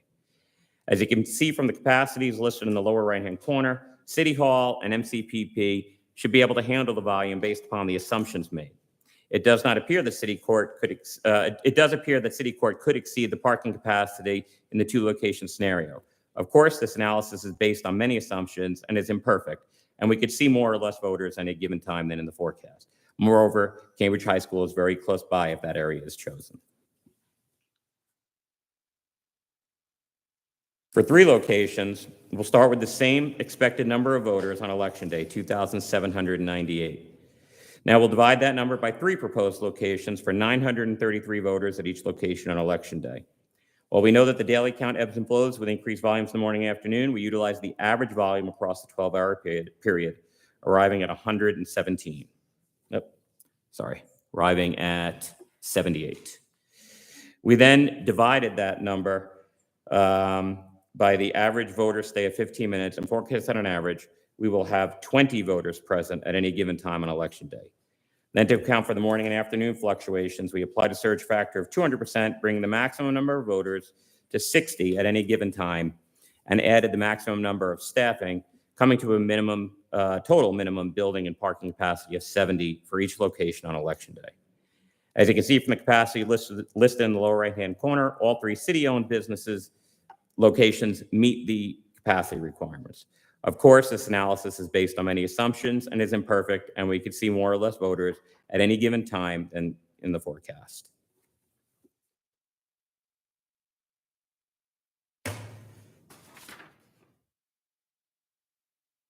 Mayor and Council, if it's okay, I'll pause here. I do have the map, but I think it's the same map that you've all seen. And in fact, I have all the maps that we've done. And I have that as a visual aid as you ponder the 2 versus 3 locations. I don't know that it's necessary to put it up now. Do you have it handy on your PowerPoint just for the audience? Not on the PowerPoint, but right behind it. Yeah, just throw it up just for the audience before we have public comment. Steve, I just wanted to ask real quick. So the average voter stay is 15 minutes if we have 2 locations or 3 locations. It doesn't change their experience. It doesn't. So long as you have the right number of poll workers, you should be able to process them through. In fact, if you had it in 1 location, it should still be the same. Okay, thank you. And Mayor and Council, this was the 3 location this is MCPP, this is City Hall, and this is Court. And there were a few other options that we had put out there, but those 3 locations obviously don't move. And then we can break these up by precinct so that they vote at the appropriate place. Okay. Any questions before public comment? Okay. Tammy, if you will please call the first speaker. Yes, I invite Nia Courtson to the podium, please. 5 minutes. 2. Okay. Nia Corston, 550 Owens Park Road. As a Milton resident and a 1099 poll worker for early voting and Election Day, I attended many of the committee meetings and additionally gave public comment. Over 12 months of detailed research, including processing and cost, the 7 of you voted to unanimously accept the committee's recommendation. Yet, instead of hiring and training election staff, here we are over 4 months later, voting again on a different proposal. It appears that city staff has given their own proposal. Why? The issue remains a concern or adding a third location instead of the recommended 2 and utilizing scanners. The committee found that Milton has an average of 3,450 voters for off-year elections. 45% of those voters are early voters, with the remaining 55% being election day voters. With 19 days of early voting, this gives an average daily vote count of 82 voters per day and 9 voters per hour. Using these same stats, this would leave 1,898 voters on election day, with each location having approximately 949 voters per location. With the same amount of staff at my precinct, on election day, we processed almost nearly 1,000 voters. Not to mention the ballots included a dozen or more races and several very wordy and oftentimes confusing resolutions. Even with these additional factors, the numbers of voters are easily processed without lines or wait times. Not only is that polling location not needed, it would add almost $7,000 in expenditures. Adding scanners not only adds extra costs in training and processing, it still doesn't remove the human element of hand counting. This year's municipal election has a total of 3 races. The voters will be casting their vote by either a check mark or filling in a bubble. The Dominion scanners scan computerized generated ballots, not ballots that are filled out by a pencil mark. The scanner will not read a partially filled in bubble or if one puts a check mark by their candidate's name. In that case, the poll clerks and managers will have to adjudicate their ballot to determine the voter's intent. Guess how they do this? If you guess by hand, you would be correct. Scanners are not only unnecessary, but obsolete in many cases. Thank you, Ms. Corson. Thank you. Will you please call the next speaker? I'd invite Ms. Lisa Colley to the podium, please.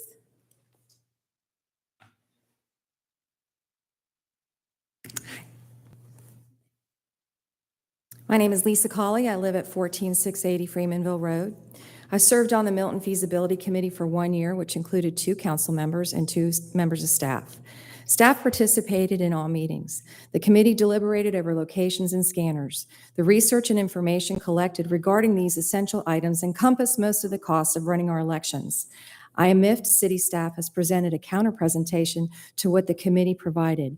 Is it normal to counter-present a formalized committee? The role of the staff members on the committee was defined as a support role for the by the city manager and council. I understand staff has completed education to be certified to run our elections. However, this should not negate the committee's findings determined after a year of deep research. The committee focused on determining if the city could run our elections with significant cost savings from what the county charged the city without sacrificing accuracy and efficiency. This was accomplished. Other cities of a similar population were using 1 polling location. The committee initially was going to recommend 1 voting site.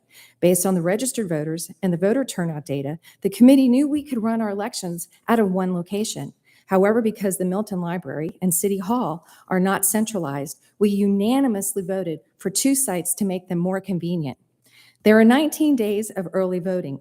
With an average turnout of 3,500 voters, this is more than convenient. Adding more locations based on the number of registered voters, average turnout, and the percentage of early voting turnout is excessive and unwise use of taxpayer money. The committee voted to use paper ballots and hand counting as the method for voting. The decision was based on data. Suppose the city uses scanners from Fulton County. In that case, additional expenses are associated with supplies, transporting, security, programming, training, and adding more time for setup. In addition, we would need backup scanners and poll techs. All of this adds unnecessary costs to running an election. Scanners were responsible for the long lines experienced during the last election during early voting due to malfunctioning. Time's expired. Thank you, Ms. Colley. Please call the next speaker. Mayor, I invite Brian Dunn to the podium, please.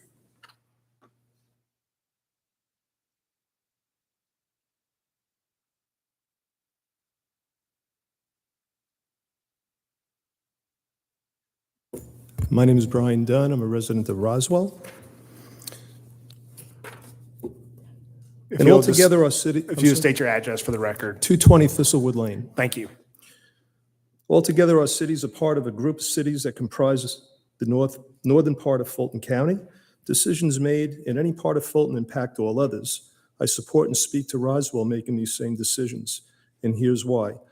Goal of running our municipal elections is threefold: improving the quality and integrity of elections, saving taxpayer money by eliminating prohibitive costs, and eliminating dependence on Fulton County to manage our elections. 2 major aspects that saving that of saving costs, Fulton County Election Board has greatly increased the per voter costs, and Fulton County elections costs are amplified, exaggerated by poor management of the voter rolls, the inclusion of many voter records that are for people who are no longer alive or living in the city, or for any number of reasons making them inaccurate. Whether this is due to incompetence, greed, or something else is a question. Also, the original recommendation from the feasibility committee included using paper ballots, eliminating the need to rely on scanners to arrive at a correct count. With the city staff presentation of an additional location and scanners for tabulation costs increased by some $27,000, there is no warranted need to add scanners or another location which serves to increase costs. Scanners malfunction or break down, which cause unnecessary waiting in lines. Add costs for programming, add costs for poll technicians, require additional training for poll workers, increase setup and takedown time, requiring storing, transporting to and from Fulton County offices, require additional supplies. Scanners require Fulton County, and the point was to move away from Fulton County's dysfunctional equipment. I support the original recommendation from the feasibility committee for 2 election day locations and hand counting of the ballots. Time's The committee expired. did their due diligence and spent significant time researching Thank you, this. Mr. Dunn. Thank you. I invite Lucia Frazier to the podium.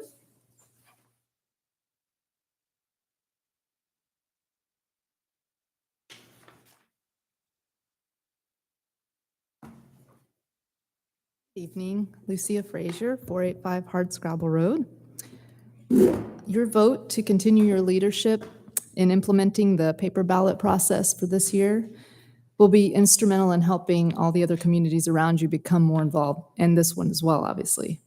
You do have a low turnout. It's very easy to hand count with such low numbers, and it's a huge cost savings.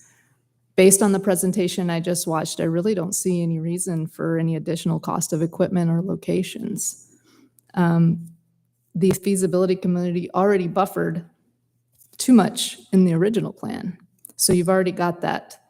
I did hear the city manager list a large string of added costs tied to using a scanner. So there's no reason for that with the low numbers. It's a beautiful exercise also to hand count for all the poll workers and poll watchers. It'll be a beautiful exercise for people to be more involved and kind of see how things work. And people will feel like they really have a stake in the process. The couple other things about the scanner pros on the slide, it says quicker results. It's not about just quicker results. It's about just making sure that it's done right. It says it reduces human error risk too, but the scanners have provided huge errors as well, as was done in DeKalb County. So that's not an added benefit the way that I've seen it. Thank you. Thank you. May I invite Jason Frazier to the podium?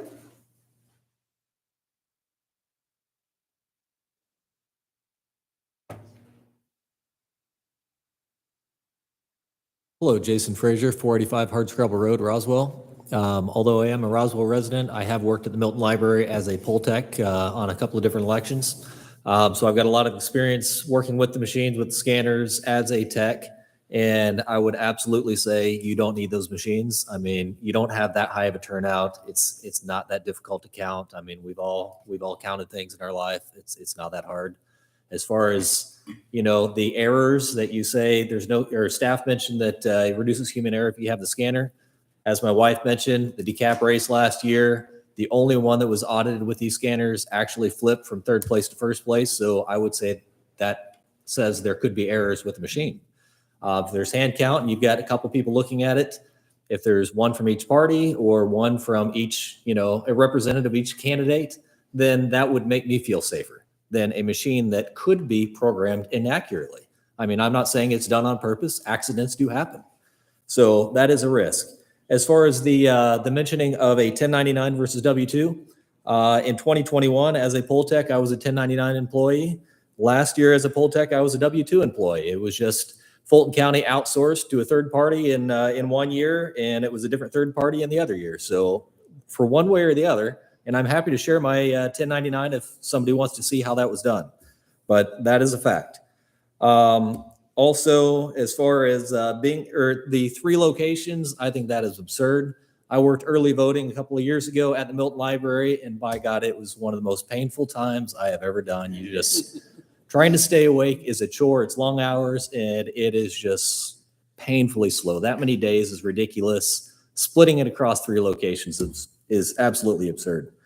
So anyway, I am happy to help. I hope you reach out to Milton residents first for employees for this election. If you can't find enough, I am happy to help, and will do whatever I can to make sure you're successful. Thank you. Thank you. Please.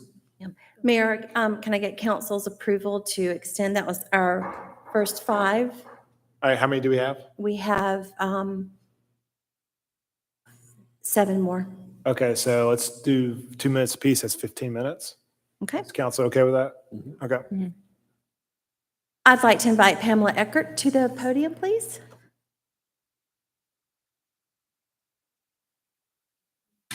I'm Pamela Eckhart. I live at 107 Lackey Road, and I am the neighbor of the Milton Park. I'm asking each of you council members tonight to give me back integrity, honesty, and confidence in my vote by moving to have Milton elections use paper ballots with absolutely no machines. Please. Many counties across our nation have moved in this direction for the reason of integrity, honesty, and confidence. You know, I'm really upset about this. I really am. I'm really serious about this. I hope that you are really serious and understand that a lot of us are experiencing pain about this situation. I'm asking, I've lost, security and safety for my vote, and I'd like you to restore that to me. Each of you, please.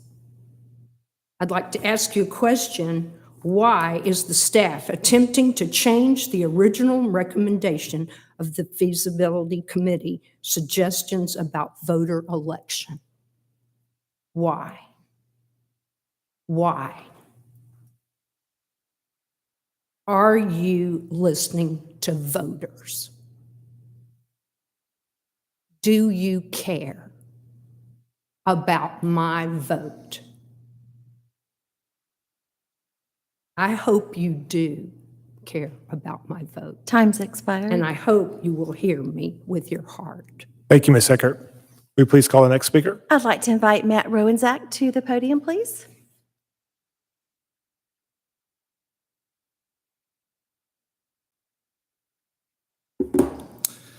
Evening, Mayor, City Council, Matt Rowenzak, 3001 Vickery Trace. I'm also from Roswell.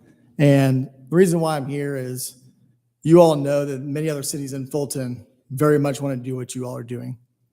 They're just not as far down the process as you are. Otherwise, us in Roswell, we'd be doing it this year as well. As I've shared before, Fulton County is a disaster in their elections department. I could give you specific examples in every single cycle, both primary and general, for a significant chunk of time. The issue that I have tonight is twofold. One, when you voted, that was 5 months ago, roughly. 5 months, right? Companies are required to report, if they're a public company, right, their earnings almost 2 times within that time frame. 5 months is also the equivalent to a semester, right? How much knowledge do you absorb? How many tests, quizzes, exams, assignments, projects do you have to do in terms of a semester in multiple classes? Yet I feel like we're doing a feasibility study again 5 months after you voted on it. To me, if that was in the real world, I'm sorry, you probably wouldn't have a job. It's that bad. Secondly, with the paper ballots versus the machines, it's not actually accurate. So the slower results A county just did this recently in Missouri. You can start your early voting counts in the afternoon, 2 to 5 p.m. Their polls closed at 7 and they were done at 8:30. So,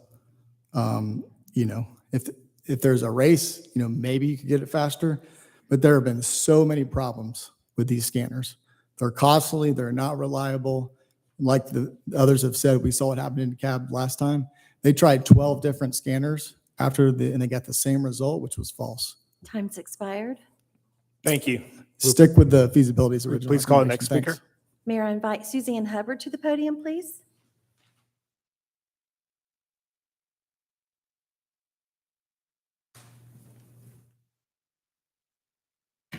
Good evening. My name is Suzanne Hubbard, 14250 Freemanville Road. I'm a longtime resident of Milton. Months ago, this council did a feasibility study to do our own municipal elections and unanimously decided to move forward and do them on our own without Fulton County's help or control, with the added benefit of saving taxpayers' money plus having more efficient election and predictable budget. Not only did Fulton County suggest that the cities do their own elections, they said if Fulton helps, the cost would go up, and not exactly sure how much. It seems to go up with every election, and sometimes the costs are unpredictable and out of control. The feasibility study showed that there is a fairly light turnout for municipal elections, and the city could easily take control back and run the municipal elections with a community focus on workers with more flexible schedules for more involvement, as well as using paper ballots and hand counting to also reduce costs and have more efficiency over the machines. Hearing that the staff wants to go against the recommendations and use scanners from Fulton County does not make sense. Early voting over 2 weeks is already very convenient. Milton is really not that big. Most cities that are already holding their own elections have only one polling location. Also, adding scanners adds cost, poll tech, additional supplies, transport, which also adds involvement from the Fulton County. As a former poll worker, I can say I would welcome counting ballots and do not see the need for scanners, especially for municipal races. Milton is setting an example for our neighboring cities, and they are looking for us to take the lead. We are a city set on preserving our rural ways and to protect our way of life. When we established Milton in 2006, the selling point was that we thought we could do things better on our own. The goal seems to be more important now. I still support the feasibility committee results. They did a thorough study, and I hope the staff will support that hard work. Thank you so much for your consideration. Thank you, Ms. Hubbard. Next speaker, please. I invite Candy Muldowney to the podium, please.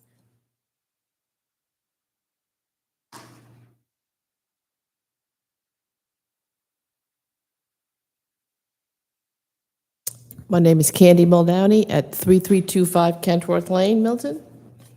I want to thank the election feasibility study team for doing a comprehensive and well-thought-out plan. I am in favor of their recommendations, especially for paper ballots and hand counting. There is no need for scanners. Let's do this without Fulton County being involved to show it can be done efficiently and accurately on a local level. An average of 3,500 voters turn out for municipal elections, and counting that number of ballots by motivated poll workers on election day will not be a difficult task. Thanks for all you do for Milton. Thank you. Mayor, I invite Kevin Muldowney to the podium, please.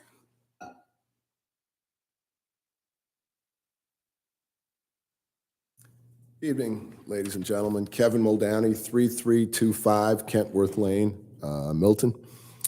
The actual task for an elections worker is to facilitate and count votes and then produce a reliable and auditable result. Hand-counted paper ballots will do this and nothing more. Fulton has offered our city the use of its Dominion scanners, the same scanners that have been blamed for an inaccurate election race in DeKalb County's commissioner's race. Michelle Longspear's 2021 Democrat primary race was lost till she figured out that the scanners tabulated results in her precinct showed no votes for her in her precinct, even though at least she and her husband voted in her favor. There were also over 2,800 previously unrecorded votes in that race that the hand recount suddenly revealed. The hand recount of the paper ballots exposed these discrepancies and completely overturned the race. Michelle Longspears won her primary and went on to win her county commissioner's race. Let's be safe and stay away from any potential glitches or suspicion of glitches in unnecessary computerized equipment such as programmable scanners. We will be under intense scrutiny throughout the county. We do not need to overly complicate the counting process and put our results or Milton's reputation in potential jeopardy. Thank you. Thank you. Next speaker. Mayor, I'd like to invite Maria, and my apologies, I want to make sure I get it right, Gatto to the podium. You have to fix it. We'll for let me. you pronounce it. with that. Hey, Maria Gaudio, 215 Ansley Close, Roswell. You have 2,300 students at Milton High School, roughly, and they have 3 races a year for the student body, and they end up tabulating that at lunchtime. So if staff has a difficult time, I think maybe you can solicit the high school kids to help. They can count. Just from a financial standpoint, it's such a no-brainer to do it this way, but even if it was more expensive to hand count, which it's not, I have seen so much cheating, which I had shared with Paul today.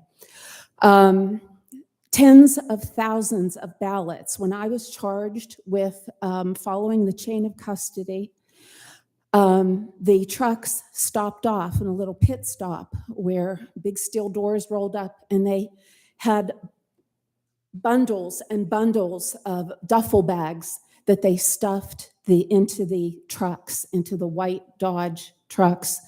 And I saw 8 at one time, 8 at another time, and they came in from the city and then to the outskirts. And so I was following the chain of custody up here. It would take too long. I know I only got a couple of minutes, but just that alone waters your votes down by you don't have a whole vote. You have 1/10,000th of a vote when they do that. You cannot trust Atlanta. You cannot trust Fulton County.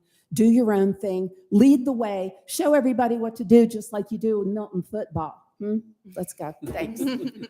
Thank you. Please call the next speaker. The final speaker I have is Melissa Fiorillo to the podium.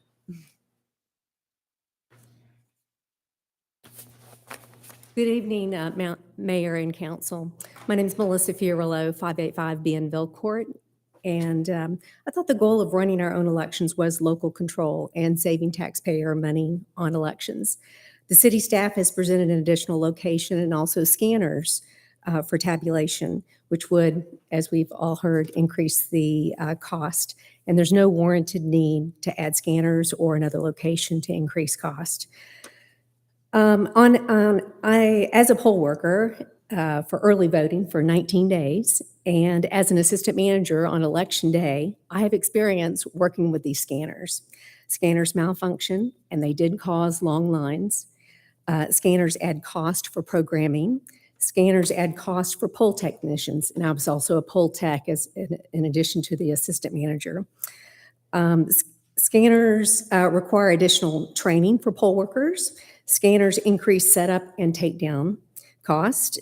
Scanners require additional supplies, which increase cost.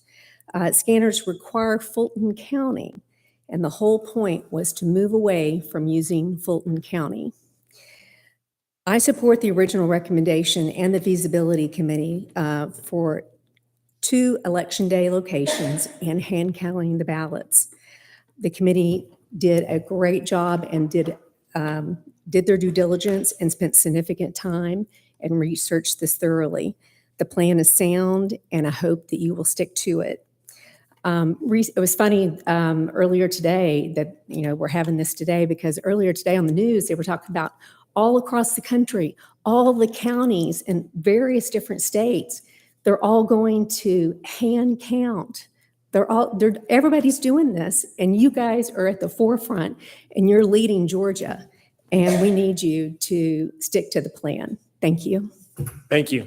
Any more public comment? That concludes public comment, Okay, Mayor. that closes it. Steve, you want to come down and go to some decision points?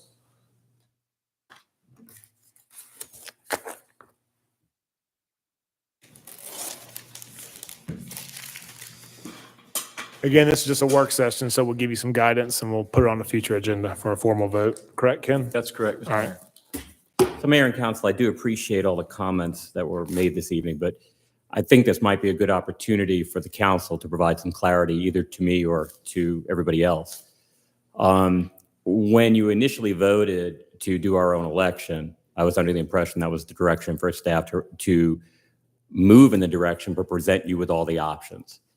If that is not the case, and similar to the message that I sent you all recently, that your direction is to just run with the recommendations from the feasibility committee, that would make things a whole heck of a lot easier and quicker. I bring to you the options because I think there are options for you to consider because ultimately you're the decision makers. But if it was the council's intent then or now, we could save a lot of time by just adopting those recommendations if that was your initial intent. So I put that out there if you're willing to discuss that. No, I think the intent was to run a very successful election, keep everything in-house, get away from Fulton County, and we gave y'all the latitude to give us options. Maybe anyone missed something along the way. So I don't think you had any bad intent on presenting multiple options for us at all. And does council have any discussion on that? No, it's helpful. No, that was good. So let's move on to some decision points. Thank you, Mayor and Council. So the first decision point is hand counting versus ballot scanners. And this is the matrix of all the various options here. You will see that it ranges quite a bit. You could go off the 2 or 3 locations. Can you put up the presentation? Sorry, I didn't know you didn't have it. Oh, there you go. I'm Sorry. looking at it. Okay.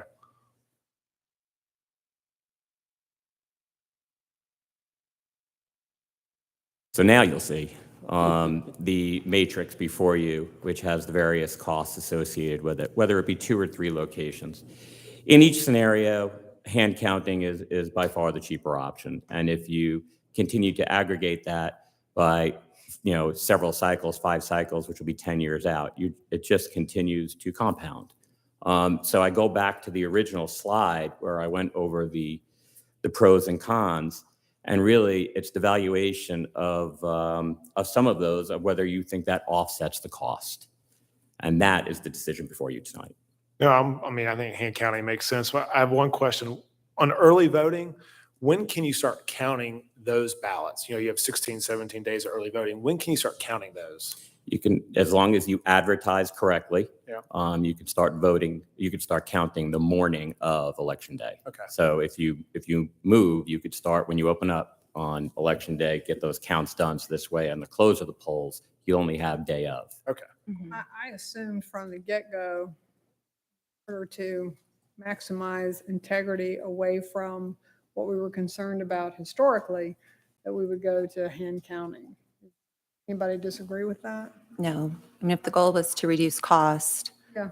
and pull away from For Fulton the County, size then, of and for the size, hand counting I think we was, should try that. Let's Yeah. do it. As a member of the committee, you can imagine where I come down on this with the recommendation for hand counting. So I'll state that I continue to support. With your that. hand. You Yeah. submit it. And I'd say that too. I mean, we looked at it. We even looked at having a scanner as a backup.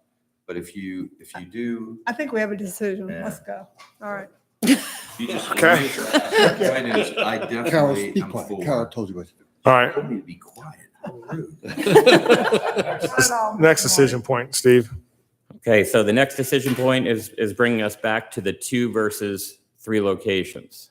Like I said, we could manage this in 1 location as long as we have the capacity, right? The number of people that come through and the parking capacity. You could do it in 2 locations. As Fulton County showed, you could do it in 8 locations. It comes down to where you all land on this. From the 1 location at City Hall, selfishly, that would be a lot easier for us to administer. I'm going to go to the map for the 2 locations, and I'm just having trouble identifying necessarily the two to choose. And what's the cost difference between 2 and 3? It was like $4,500. So I can actually go back think it to was now that you made that choice. Yeah. What's 9,000 something? So hand counting, I'm going to use the first year costs. Hand counting first year for, actually, you know what? Go to this one. And do recurring, I mean, I guess. Hand counting, this is the difference. So it's roughly, that's $9,000, a little more than $9,000 difference between the 2 and the 3 locations for first year. And for the second year, and this includes the other costs, of course. It's a difference of 47,096 versus 51,417. And what is that? About 4,000, drop less. Yeah, I think y'all know where my opinion is on this. We have 3 unique districts, and I think each district should get a voting location for an extra $4,500. I mean, I just don't see a negative, at least not right now, but I'm open to. Could I ask a question? Mr. City Manager, do we have any sort of a schematic on our communications at that time? Because my concern when we've talked about, in my inclination, my bias towards 3 locations, 1 for every district, and this being our inaugural year, is people are creatures of habit. And certainly they'll get things in the mail, but has there been any, or committee, has there been any conversation about having directional signs about where the locations are? We have a pretty big geographic area. So I would think that we would need a pretty aggressive signage thing of go here, vote here. Has that been discussed? I don't know if that's to the committee, I'll let the committee answer. I If think it's the staff, I'll the election answer. superintendent's going to be working on that after we give them the locations. Well, But to your point, I know where I go every single year, and this is going to be a huge change. Exactly. Yeah, so And- that's and what another we layer of change if we're changing from the library to We don't want now to City see a Hall. big drop in numbers. Everybody here has regurgitated what the number has pretty much been in these municipal elections. A drop in that is not necessarily a good thing for the management of this election. So that's why I have a bias for 1 in each district, because I feel like that's a safer one in this inaugural year when you're trying to change behavior. But that's where I am, but. Let me offer a contrast to that. You don't typically ever get to reduce when you've discovered you've got poll workers that are untapped because we overplanned for 3 and the voting count just doesn't justify it. You already heard us talk about the conclusion of the committee was we actually could do it with 1. And 1 would be sufficient where we wouldn't experience lines, we wouldn't experience delays, the voter would have a positive experience. And with a city our size, with the geographic area that we've got, 1 was sufficient. And we recommended 2 for some of the reasons that you're suggesting is that let's divide the city up. Let's make sure it's reasonably convenient for everybody, or there's not going to be any voter suppression when you offer more than what was originally concluded was necessary, which was 1. So the suggestion came for 2. With our continued focus on driving cost out of the system, it just, when you look at fact-based decision versus emotional-based decisions, fact-based decisions tell you that 1 or 2 is the right number, but certainly not 3. There is an education plan, there is a marketing plan, all those things are part of the requirements that we're putting on the shoulders of our new superintendent to ensure that that communication is accommodated for the city so that everybody knows where to vote. And as such, I feel very strongly that the right number is 2. Jan? I agree that I think 2 locations is the way to go. And I also find it kind of interesting that not one citizen came forward to say, why don't we have 3 locations? The only comments we hear from citizens is to go with 2. And to me, is it a ton of money? No, but it's still $9,000. It's still a savings. And I think with the right advertising, and I don't think that's going to take rocket science to get that right, makes the best decision. I'll say, I mean, I came in here based on last week, thinking three, like three made sense. We have three districts. Let's put a location at each district. After seeing the presentation today from Steve and, thinking about three locations, I was thinking, oh, it's less time in line. We've got three locations. We're splitting that population across three locations. We're in and out. But today you've presented that there really isn't a difference in how long someone will wait in line if we are at two locations or three locations. Now it's about convenience. Am I driving 1 mile or 2.5 miles to go vote? That's entirely it. It's accessibility, basically. It's accessibility. And so do we want to spend $10,000 for accessibility when that money could be allocated somewhere else? Rick? Yeah, you kind of know where I stand. I'm going for the two locations, like Paul had mentioned. We looked at 3 locations. We looked at 8. We came down, and first it was going to be 1 location, but then we said, we can do it. Let's add 1 more location for convenience. The other thing we have to remember is we do have a smart electorate, and we're making a change. We're going to challenge people to say, you no longer are you've gone to Milton Library forever and ever. I think people will adapt and say, oh, I have to go to City Hall. So I think if we do a good communication plan, and I trust Steve and staff will do a great job with advance notice, telling people, educating them on how we do it. I've heard people say before, oh, it's only $10,000. Well, if it was your money, you just throw $10,000 away when you didn't have to. And that's what we as a council, I think we're challenged with, is we are stewards of our taxpayers' money. It's not free. It's somebody's money. So if we can save here, that's another $9,000 that could go towards parks or something else. If we looked at it and we said, wow, it's really going to increase the time for people to stand in line, this is really going to be an issue, and we didn't have 19 days of early voting, then I'd probably say let's add more locations. But based upon the facts of what we're doing, I'm very comfortable. And I was comfortable when we, as a committee, because we wrestled with this, so I'm comfortable with going with two locations. Save the money, if we'll have the first year experience, and we can make decisions from there. But I think this will work from a statistical standpoint, because that's what we tried to look at, fact-based. Well, if it's just money, let's do 1. Okay. I mean, I can have an argument for 1 or 3, to be honest with you. I mean, 2 is where it becomes difficult. Where are you going to place the second one? Is it going to be District 3? Is it going to be District 2?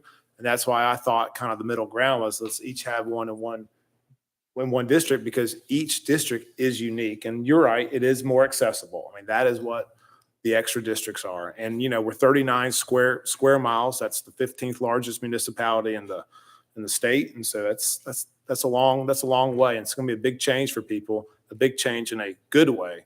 So if it's about dollars and our election superintendent, I'm sure he would rather have 1. So I guess We heard him say 1. yeah, if council's prerogative is 2, then I think, do you want locations? I mean, I'm dead set. I'm pretty strong on 3. If council wants 2, do you want us to choose the locations tonight, Steve?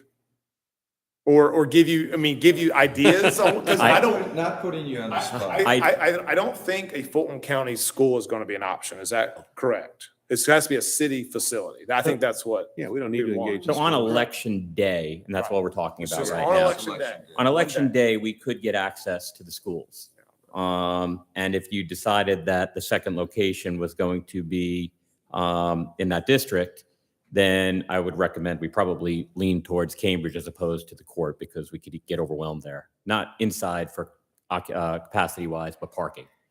Whereas Cambridge, we're not going to overwhelm Cambridge. Yeah, and we've used that location I would before. much rather use a city facility. That's just For the reasons that we talked about last time, just pure control over everything from the physical aspects to the network, to locking things up and making sure things are secure. City facilities are just a bit more advantageous to us. Speaking from someone who lives over in District 3, I would be good if you told me, because I've got 19 days to choose if I want to go ahead early. I would say, I'm okay if you went to Cambridge or if you went to Milton City Park and Preserve, it would make no difference to me. It's 5-minute drive for me. 4 minutes if I go directly, maybe 9 minutes to get up. So it's a 5-minute difference for me. So I don't really care.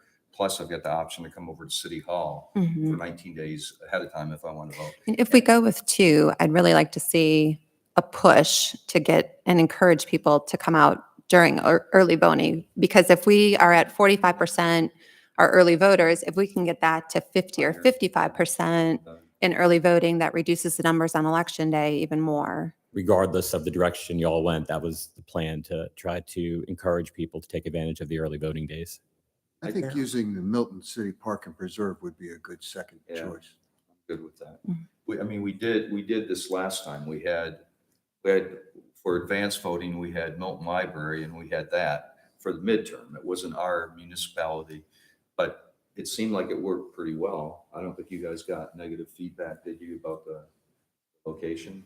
We met with some of the people that work there. They gave us some feedback on how we can improve the experience, but overall it worked fine. I would offer too that if you look at where the Sorry, maps that we've public had, comments. the maps that were presented in the past, where the greatest number of voters came from, it is sort of that middle Milton that is the highest turnout. So in that instance, the Milton City Park and Preserve would make a lot of sense in addition to City Hall, in my mind. Although, there is some argument for an east and a west, but that's the further east is actually the lowest percentage turnout. So if you want to make it convenient for the highest percentage of voters without disenfranchising anybody, it might make sense for it to be City Hall and Milton Park and Preserve. I would be good with that. And I think, like you said, if you're going to plan to actually advertise, and we're going to have to advertise anyway to do an effective communication plan with the changes. And I would encourage, sometimes people wait for election day because they didn't, and I'm just going to say it, because some people didn't trust the machines. Well, this is hand ballot. It's going to take just a couple minutes to go in and get 3 circles you're going to fill out.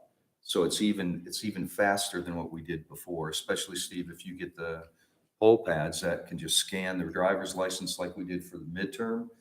That was painless. And it took longer to go and boot up the machine and everything. But if I take my ballot and I do 3 circles and I fold it and I put it in the ballot box, I'm in and out. So I'm good with those 2 locations if the rest of the council is. Anybody have any questions for Steve or more direction? Do you have enough direction to put this on an agenda coming up? I do. I'll start planning this out and figuring out the best way to recommend we lay out the precincts for the Milton voting districts. Okay, great. Any other questions for Steve? Okay. Mr. Mayor, I have a comment real Shoot. quick. Yep. Yeah. Just want to let you know, by way of clarification, I have sent an email that did generate some vigorous discussion by my office this evening about 1099 versus W-2, and I was thrilled I was able to get their attention this late.